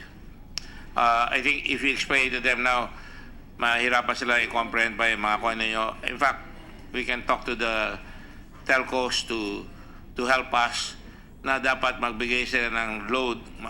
Pag kailangan nyo, binigyan ako ng telcos doon sa emergencies ng load na pwede kong padala sa mga parents at pwede silang mag-text kung kailangan nila ng tulong kagad. Kaya palagi ko yung mga thermometer, medyo may pagka-OA na yan. Basta nagkaroon lang ng lahat. Ang bata, dalhin nyo na yan. Dalhin nyo na kagad. Huwag nyo nang hintayin pa. Yung thermometer, sir? Bawal mong pumalakpak. Ano po, pasensya na kayo dito. At you can do the thermometer. Meron naman kayong mga barangay health center na hindi natuloy doon sa eskwela. Yung gagawin sana nila nung sa pera na yon. Pero dapat, ang advice dapat sa publiko, pagka nilagnat na yung bata o unusual at naturukan yan, itakbo na nila kagad sa health center. At baka pa na lang ninyo doon ng suporta para hindi na sila nahihirapan pa kung kakapain nila kung sino ang gagawin nila ng paraan. Kailangan makapunta na sila kagad. We can talk about that with them later after this meeting. All right? Yes, sir. Yes, sir. Yes, go ahead. Kayo. Secretary Doki, siguro mas maganda kung meron kayong mga plano para sa mga victims, isasama niyo po mga parents kasi malaki po ang maibigay namin information sa inyo kung ano talaga ang dapat o ano talaga yung kailangan namin.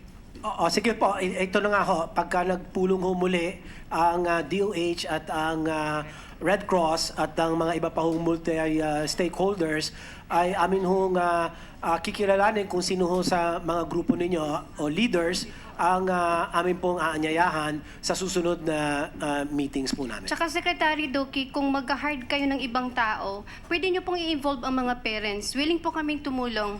Maraming salamat to. Gagawin po natin Para po sa mga bata, para po sa aming mga anak. Importante po sila, Secretary. Sige po. Maraming salamat po. Yung 500 po na nurses na amin pong surveillance officers na itatalaga po natin sa mga iba't ibang mga eskwelahan, sisiguraduhin namin na makilala kayo at kung paano ang contact ninyo, pakikipag-ugnayan para regular na monitoring ho ang mangyayari. Sige po. Thank you po. Salamat din po. Secretary Jenny Puz. Secretary Duque, actually we have a letter from the group of parents. We the National Federation of Dengvaxia Victims Organization, which is composed of United Parents Against Dengvaxia Philippines, or UPARD, Parents Alliance, Anak Dengvaxia, and Parents Coalition Against Dengvaxia Vaccine, are requesting to have a formal dialogue with you to discuss on making immediate, doable, short and long-term actions to resolve the pressing issues and problems we are experiencing. Actually, we appreciate po yung effort na nagawa na po ng DOH. Remember, the last Senate hearing, we already state our request to have a long-term best medical care for our children. Kumbaga, yung immediate medical intervention, mahaba po kasing mahabang mga list na nakalagay po sa amin. So, the group of parents and of all the victims would like to personally sit down all the problems that we are experiencing. Kasi po, actually, marami pang mga problema. Actually, ito pong mga hawak ko po is mostly questions coming from the parents. Siguro ko kung babasahin ko po ito at this moment, matatagalan po tayo. Kasi although, yes, we understand po that the DOH is doing its best to reach out to all the patients, pero lahat po ng yun na nababalita, napapanood namin sa TV or sa media, hindi po lahat ng mga patients and victims ay nare-reach out po. Kumbaga, ang pakiramdam ng mga mostly of the parents is more on, pasensya na po, parang media or parang chika lang po ng ginagawa ng ating government. Where in fact, marami pa hong mga nahihirapan, especially po yung mga parents na parang nananahimik na lang po dahil parang etong problema na dumating sa kanila, wala na pong solution because the problem, malalaking mga institutions and personalities ang kailangan nilang kalabanin. So, we are really, sir, na sana po you'd give time, no? Ito po yung letter, ipapareceive po namin sa inyo na maupuan po ninyo with all the parents concerned. Sige po. Gawin po natin sa lalong madaling panahon. Mamaya, pagkatapos po nito, magtakda na tayo ng dates ng meetings. Yes, sir. Ayun na kayo mag-meeting pagkatapos ito. That's why I said after this. After this. Dito na nga. Okay. Yes, Irish. Good afternoon. Remember, Secretary Duque, these are all Metro Manila based, ha? Wala pa yung Region 4. Wala pa yung Region 3. Cebu. Region 4. Go ahead. Yeah. Go ahead, Irish. Good afternoon po sa lahat. Gusto ko pong let me start by thanking DOH through Secretary Duque and Dr. Guerrero, Melissa Guerrero, and especially to the Region 4 people, Director Magpantay, for the assistance given to my son. Napakaayos po ng assistance.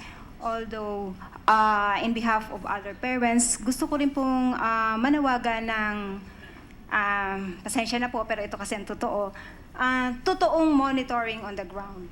Kasi yun po talaga ang wala. Para kasi ang nangyayari ngayon, hinihintay na lang natin na makarating sa inyo ang problema, na may tatawag, na may sakit, pero yung mga vaccinist mismo, hindi talaga sila monitor. And I suggest na dahil patapos na yung school year at yung mga unang nabakunahan for the year 2016 ay gumraduate na, and ngayong year naman ay gagraduate na, I suggest na siguro sa barangay tayo mag-uumpisa.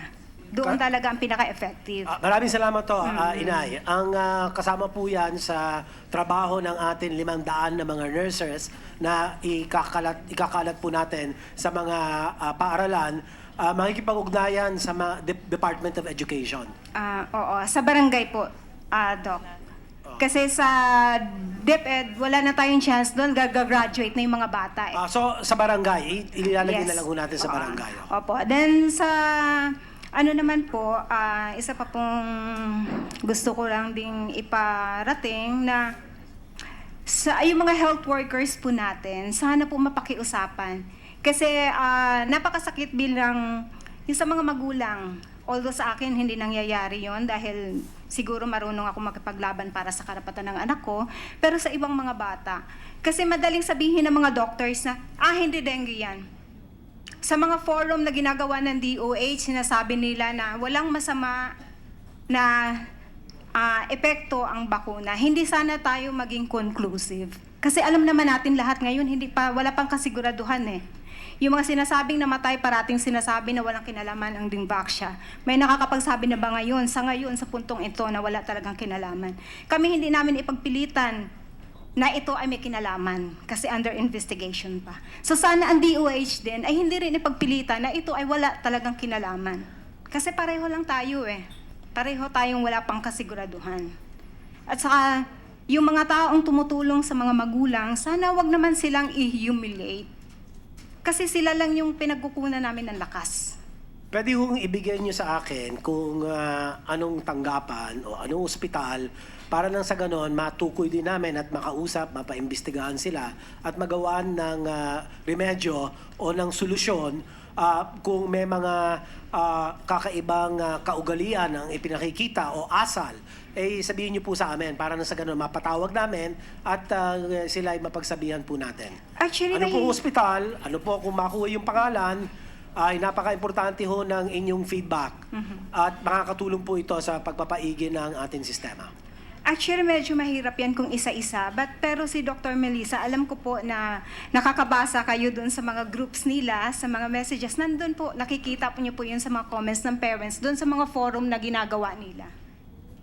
Kasi nandun lahat yung mga comments ng mga parents na nakaka-attend ng forum. Nandun lahat yung mga comments ng parents na nagrereklamo na talagang inaano lang sila ng mga doktor. So, pagsasabihan ho natin itong mga doktor na ito. Sana po. Kasi yun naman po. Kasi nakikita namin yung effort nyo at sana po hindi po mamatay yung desire nyo, yung strong desire within you na talagang tulungan kami at ibangon yung pangalan ng DOH na nasira. Kasi yung tiwala ng mga tao talagang nawala. So sa ngayon sa nakikita naming effort, unti-unti nyo namang naibabalik yung tiwala. Sana lang po magpatuloy yun. Hindi lang sa pagtatapos nitong hearing na to, kundi sa mga panahon na wala na to. Kasi yun ang kinakakaba namin na pag wala na to, paano na kami? Gawin ho natin ang lahat para matugunan ang problema. There are a lot of parents there in the gallery, and there are parents here whose children have died. Dr. Halstead, with your permission, this young lady wants to ask you a direct question.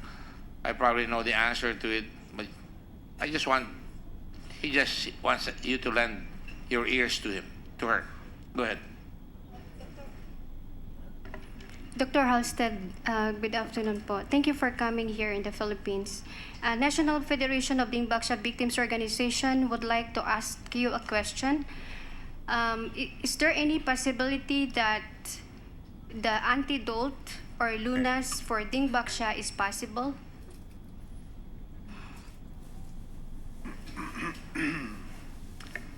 Well, that's, I was briefly referring to that possibility as something that we need to be working toward. To be honest with you, I hope other people in the world hear your question, not just me, because it's going to take a huge effort. Is there a remedy? Yes, there is. If we had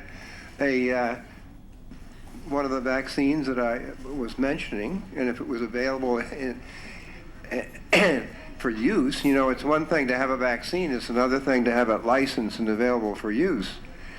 That would be useful. Can we do something to accelerate the development and production of those vaccines? I don't know. To be honest with you, Senator Gordon, this is not just a Philippine crisis. This is a global crisis.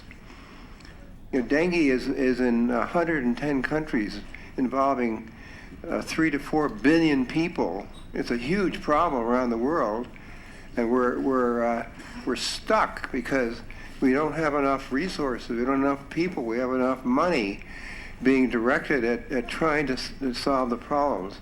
I mean, I'm sitting here, I've been looking at the Philippines for 2 years and saying, what the heck can we do? Because you're in a terrible pickle. I agree with you.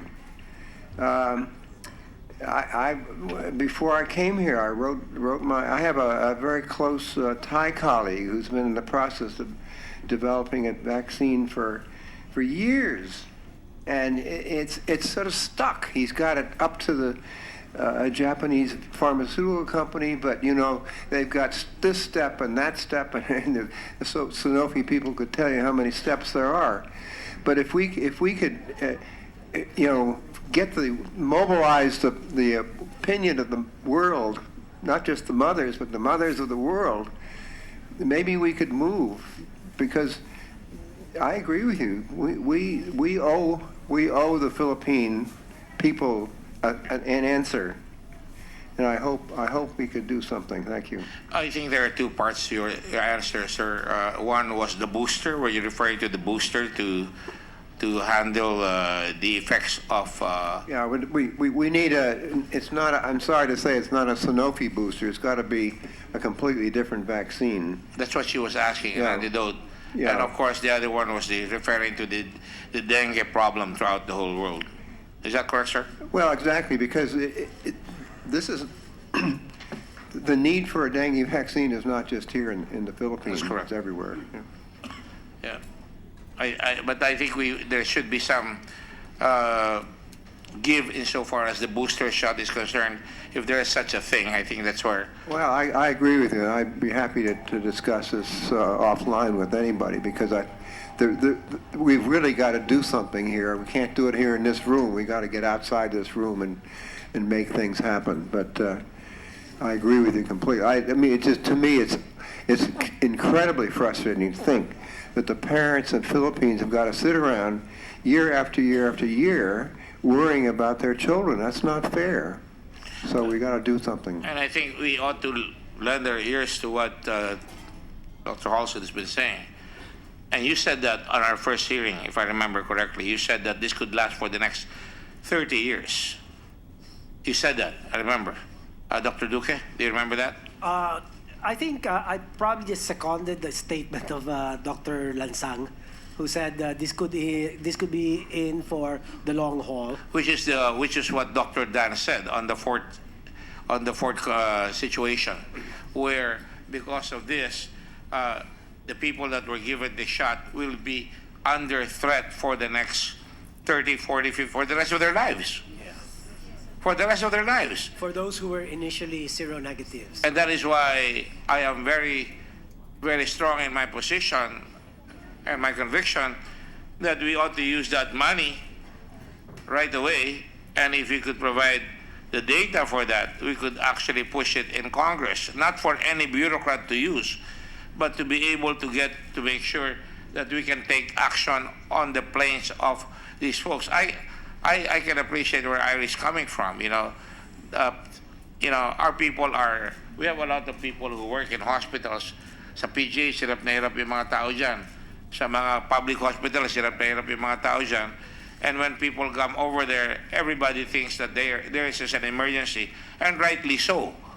Pero at the same time, dapat maintindihan natin na talagang nagkaroon sila ng problema dahil sa kababayaan natin ng gobyerno natin. Kaya dapat masabihan talaga yung mga tao na pagka sila ay hindi tumugma sa mga kalaingan ng mga tao na in an appropriate manner, they should be held to pay for that. That's all I'm saying.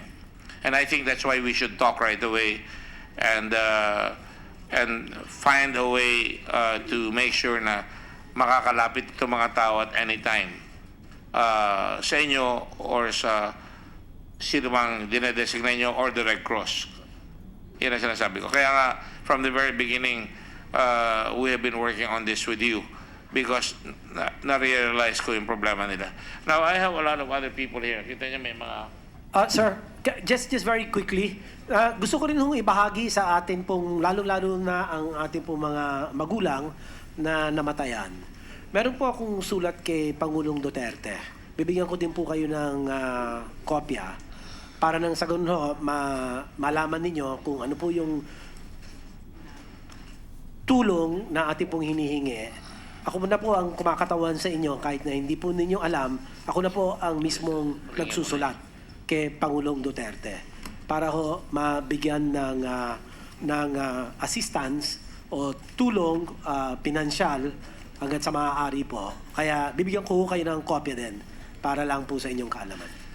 I think more than just letters, Secretary Duque, we need action. I mean, I'm sure the President is going to help. We don't have to say that here. What is important is we find a way for a mechanism upon which we can get efficient and good action. You know, Yes, sir. Yes, sir. when I was reviewing the record of Scott or Dr. Scott over there, he kept talking about two things. One was the effectiveness, and the other one was the ethical part of it. And it struck me. It was everything.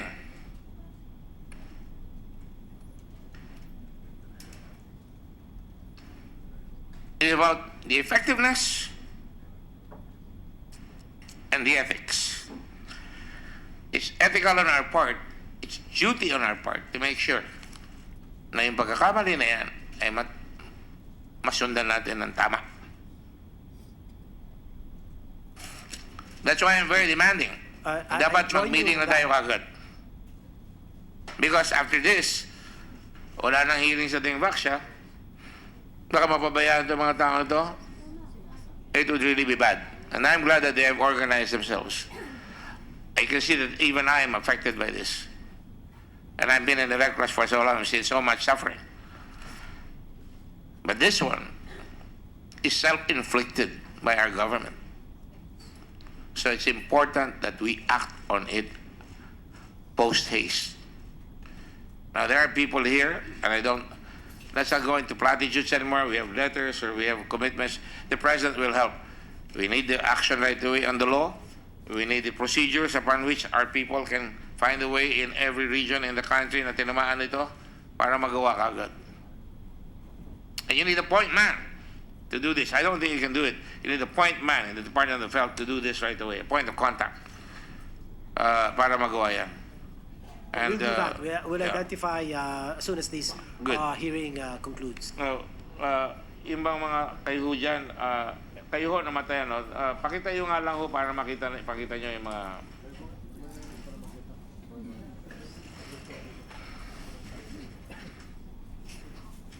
I can see a lot of kids here.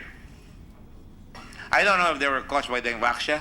I don't know if they were caused by dengue. They're all probably dengue or probably some other disease. But the fact is, staring at our faces here.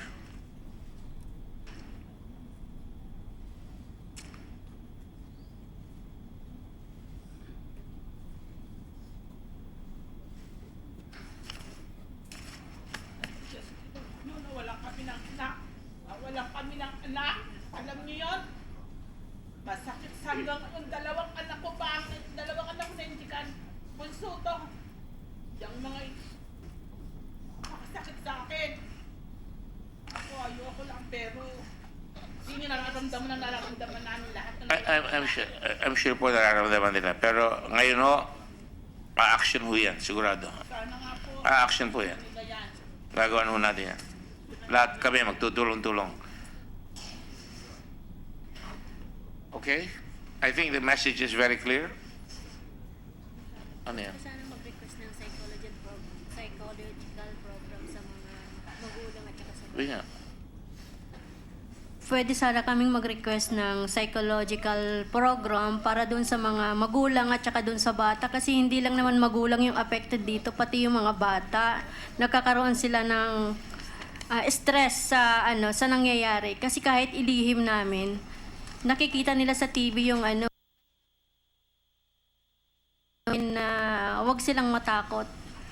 Ma'am, meron po kami pakikipag-ugnayan sa kasama po ito sa amin kasunduan with the Philippine Red Cross.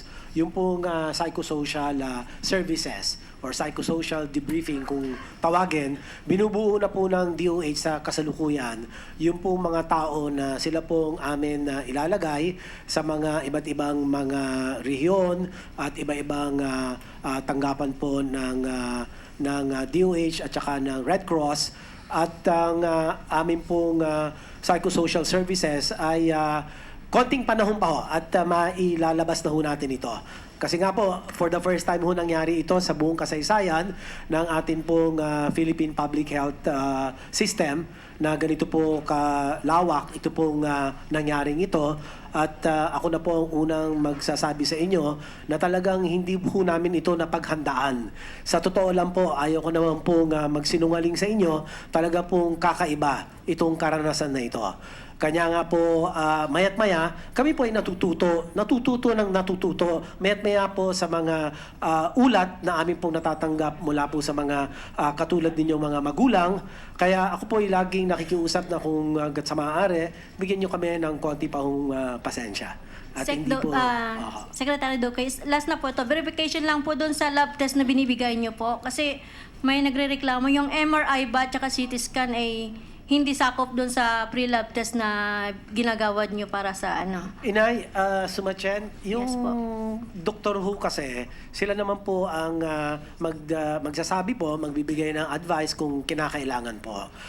Mahirap din naman po kasi kung ang mga doktor na nag-aral po ng 10 taon, nagpakadalubhasa, nagpaka-espesyalista ng 3 hanggang 5 taon, kung hindi po naman natin sila paniniwalaan, eh sino pa ho ang atin dapat paniwalaan? So siguro I lang just po... need to ask the doctors here. Kailangan ba ang MRI dyan, Marian? Lansang, Dr. Lansang? Kailangan? Your Honor, I think that in general po, hindi kailangan. Pero kung may senyas ng encephalitis, yun parang may inflammation sa utak, ganon. O kaya may bleeding na nagpalit ang sensorium ng bata, baka kailangan po. So gaya ng sabi ni Secretary Duque, yung doktor ho ang makakapag-rekomenda kung kailangan o hindi. So the protocol should allow for that. Kung may encephalitis or some other malignancy na kailangan ng MRI, it should be allowed. Kaya mga doktor naman, they generally would know that kung may indication. May mga clear indications or parameters. I have notes here from the parents. No? One parent here cannot even bury their child because of extreme poverty. We should help them. Yes, okay. So, yung kapatid mo, patulungan nila sa... Anong pangalan niyo? Judian. Kapatid mo yun? Apo. Kapatid niya, yung magulang hindi kasama doon. So, Dr. Duque, kailangan ma-handle kagad dyan. Yes, we'll do that right away as soon as this concludes, Your Honor. Sige. Hindi ko alis dito hanggat di ko kayo nakakausap. Sige, good. Okay. Anybody else? Yes, Iris. Make it short lang because I want the others to talk, no? Yes. Okay. Yung protocols, malinaw na sa akin. Kailangan may protocols kayo para mas mabilis ang takbo. Lahat sila sinasabi pare-pareho. Kumisan, they are not regarded well, they take it for granted, they need to have some assistance sa medicine or madala sa hospital. Yung mabilis na I think kailangan magawa yan. Yes, sir. In fact, ang ginagawa ho namin ngayon ay talagang pupunta na kami sa mga ospital para makita namin baka yung utos galing sa taas hindi naman pala nasusunod sa baba. Kaya nga ho, tinitingnan namin, ako mismo, pupunta ho sa mga ospital kung napapansin niyo po sa mga reports ho, sa dyaryo, talagang inaalam ko kung yung Dengvaxia, dengue, fast lanes ay talagang nakalagay, yung po bang mga doktor natin, kung talagang andun po sila para tumugon, lahat po ng ospital na yan, sa mga 11 ospital na ho, sa loob ng 1 linggo, napuntahan namin. Pero libo ho itong ospital na ito na pinag-uusapan natin. But that is a Pero sign, tuloy-tuloy. pagka Yes. nagpunta ang Secretary of Health, dapat yung mga nagtatrabaho sa ospital na yan, alam nila na merong urgency. Yes, May sir. urgency. Dapat sundan yung urgency ninyo. Yun ang dapat ipasa sa mga caregivers natin o sa mga health providers natin. We're doing that, Your Honor. Yes, I think we should do that. All right. Yes, go ahead, please.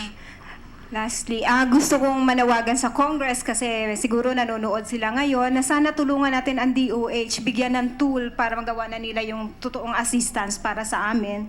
At gusto ko rin pasalamatan si Dr. Susan Mercado at lahat ng mga taong tumutulong sa amin, yung totoong tulong. At last na concern po, Secretary Duque, sana po, meron kasing si Dr. Lansang before na mention na mishandling of the patients is also dangerous. So sana po yung mga doon sa fast lane, mga espesyalista po talaga ang hahawak. Kasi karamihan dyan or mostly doon sa mga namatay, simpleng sintomas lang naman, sakit ng tiyan or sakit ng ulo. Hindi po kasi siguro sa tingin ko may pagkukulang dahil hindi naman espesyalista yung humahawak. So hindi nila nakikita kaagad kung ano talaga ang sakit nito kaya hindi naaagapan. Kasama po sa guidelines namin na amin pong ibinaba ang ang tawag ko rito yung leveling up, yung capacity building ng mga doktor po natin para matukoy, kilalanin ano yung dengue without warning signs, ano yung sintomas ng dengue with warning signs, yung isa without, tapos ano yung severe dengue or dengue shock syndrome. So ito, ibinababa na ho natin para matutunan ng ating mga doktor sa ating po mga ospital at nang sa ganun ho ay maging mataas ang antas ng patient care, yung kalidad ng talagang masisiguro po natin. All right, Director Casara ng budget, sinabi sa akin ni Senator Diokno kasi may Senator Diokno, Secretary Diokno na gamitin niya na yung pera. Sinabi niya sa akin na magkita kami the other time, no? So I would like you to help the Department of Health already fashion ninyo para mahanda natin yung bill para may craft na natin. Okay? Para mabilis. Huwag yung gamitan ng bureaucracy yan. Dapat mabilis. Sir, actually, we received a letter for the request for the release of SARO in the amount of 1.1 billion. But as you have said, there will be a joint resolution with the lower house. Gagawin na namin ngayon. Gagawin na natin yan. Kaya kailangan ko yung tulong nyo ngayon. Gawin na kagad yan. With my staff and the staff of Secretary Duque. Okay? Para mabilis tayo. Okay? Ayokong matatapos to tapos wala na silang mahanap sa atin. My office will always be open for you. And so is DOH, Your Honor. Cross, DOH will always be open yeah, to our parents. Because ngayon nakakapunta sila dahil may hearing no? Pag wala nang hearing yan, baka matakot na sila, ayaw nila pumunta. I'm just assuring them that they can go to you, they can go to us, they can go to Red Cross, they can go to anybody that they feel can help. But the protocols have got to be made already. Okay? Meron pa? Sige, pakibilis lang. Dito na kayo. Good afternoon po sa lahat. Yung kanina pong pinag-uusapan na about dun sa ng treatment sa hospitals. Ako po kasi pumunta ako, wala naman po akong sa PCMC. Bali, ang ko lang po, yung maayos sana na pagtrato sa aming mga Dengvaxia victim, sa mga anak namin. Yun sa akin po kasi yung anak ko, hindi naman siya aware about taking pictures. Kausap ko po yung doktor, ang ginawa ng doktor sa kanya, sinabi bawal daw yun. Hindi ko, and sinabihan ko naman din po yung anak ko. Pero hinampas niya ng papel, yung papers na namin. And I feel so hurt. Yeah, talaga Kasi naman, masama ho talaga yon. Ano ang pangalan yan? At aking hindi pong... ko po nakita yung name ng dalawang doktor. Pangalan ng doktor ho? Tapos, I feel humiliated. Naintindihan ko po yung inyong pakiramdam, May mga inay. may mga ibang parents or Dengvaxia victim din doon. Na kaparehas sa amin, magpapacheck up. Naintindihan ko po yung sama ng inyo pong hinain, inay. Yes. Tulungan niyo po ako, bigyan niyo ako ng pangalan at sisiguraduhin ko na I will put them under disciplinary action. Nag-complain na po ako sa Director's Office ng PCMC. Yung PCMC, andito. Sagutin mo nga yan. Ma'am, nakuha na po namin yung pangalan. Kakausapin na po namin. Nagpapaumanhin po kami kung ano po ang nangyari sa inyo. Yes, pero but- alam na po namin yung mga pangalan ng doktor. Kakausapin po namin ulit sila. At bibigyan po namin ng karampatang disciplinary action. Inuulit po namin na humihingi kami ng paumanhin sa ano man nangyari. Ako din ho, ma'am. Until Sorry now ho. kasi hanggang ngayon, kaya sinabi ko ngayon, kasi ako ho, na-experience ko yan. What if pa yung mga ibang parents na ang dami-dami naming nangangailangan ng urgent na tulong? Ang sa amin lang naman po, maano lang namin na yung wellness ng anak namin. Kasi ito po nangyari sa amin. Hindi lang yung mga bata ang nasasaktan, pati magulang. Stress na po kami. Ako po, hindi ko alam yun sa kalagayan ng anak ko. And wag naman po sana yung mga doctors na i-relate nyo, sasabihin nyo sa pasyente na ito inherited or genetically na nakukuha. Kasi sa pagkakaalam po namin, hindi kami well-informed doon sa letter or waiver na natanggap namin, na pinirmahan namin. Hindi full detail, hindi kompleto. Tapos, i-relate nyo, ang anak ko sinasabi sa akin sa PCMC na doktor na thalassemia. Thalassemia, ngayon lang nangyari yun sa anak ko. Naturo ka ng Dengvaxia. And eto, eto, kompleto kung ano mga nararanasan ng anak ko everyday. Everyday sinusulat ko, binibilang ko. Eto, tingnan nyo. Hindi ko alam kung ito yung sinasabi nilang anaphylaxis. For how many times na nangyari to sa anak ko? 3 times ng mga burn months. And to correct yung last hearing na sinabi ko na 1 month, hindi po siya 1 month. Nireview ko po yung mga yung sa photos na dito sa tablet ko. Nakita ko yung cough and colds niya 1 week after vaccinated.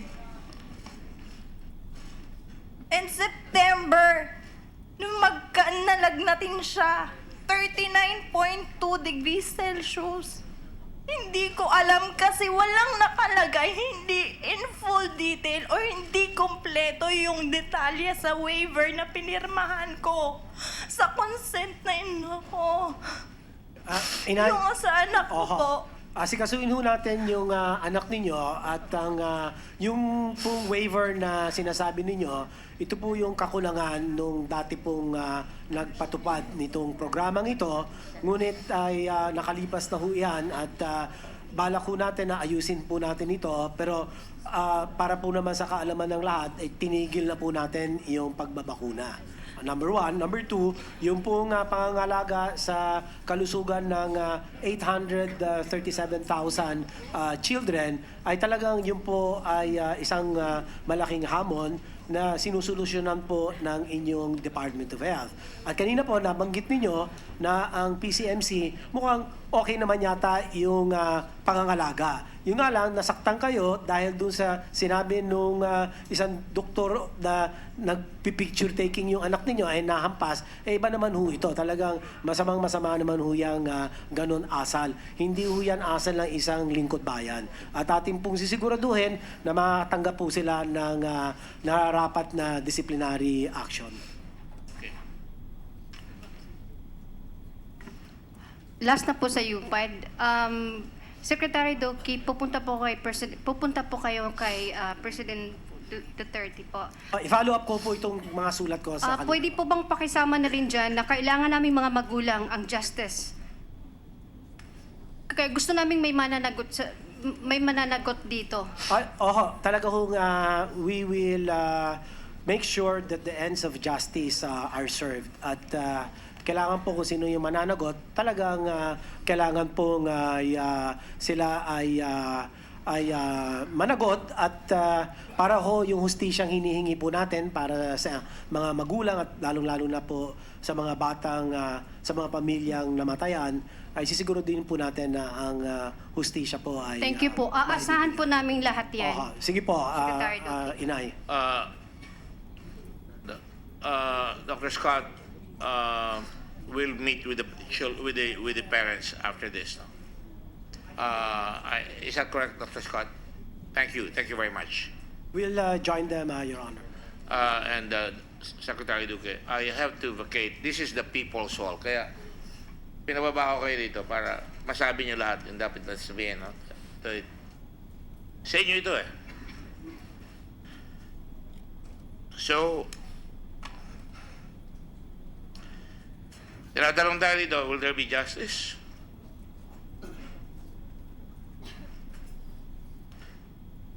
It's going to be an everyday battle to get justice. But it's even going to be an even worse fight if we don't heed the call of these parents and of these people who lost their loved ones or who are suffering from the stresses of this very vicious disease. So kailangan natin tulungan sila. And on that note, I don't want to baka tawagan pa tayo ng pansin ng Senate President.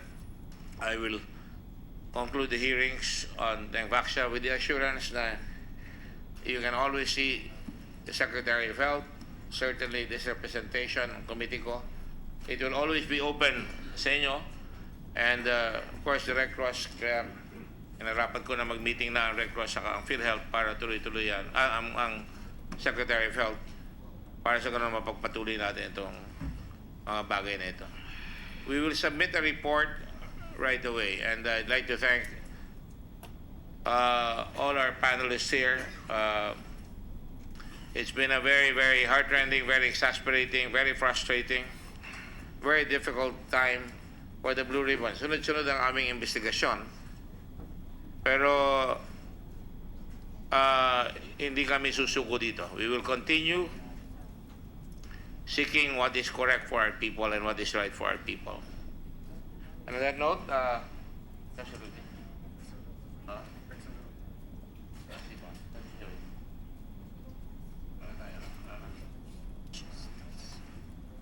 we shall now adjourn this hearings on Dengvaxia, and the report will be forthcoming.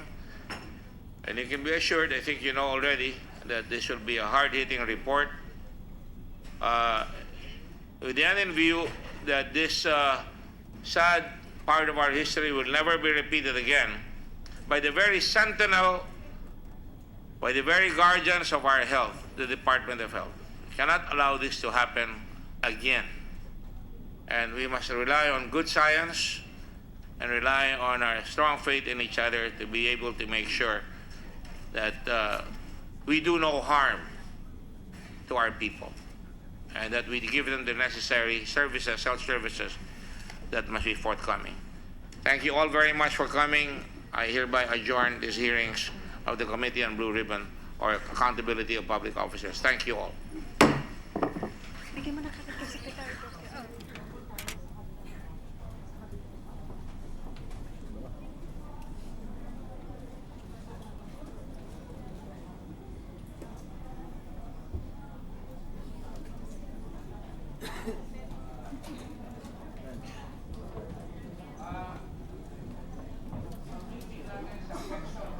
Yung mga magulang, Pexon room. Di sa labas. Pexon room. Secretary Duque, Pexon room. And any of you who want to join, you're welcome to join. Thank you.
Okay.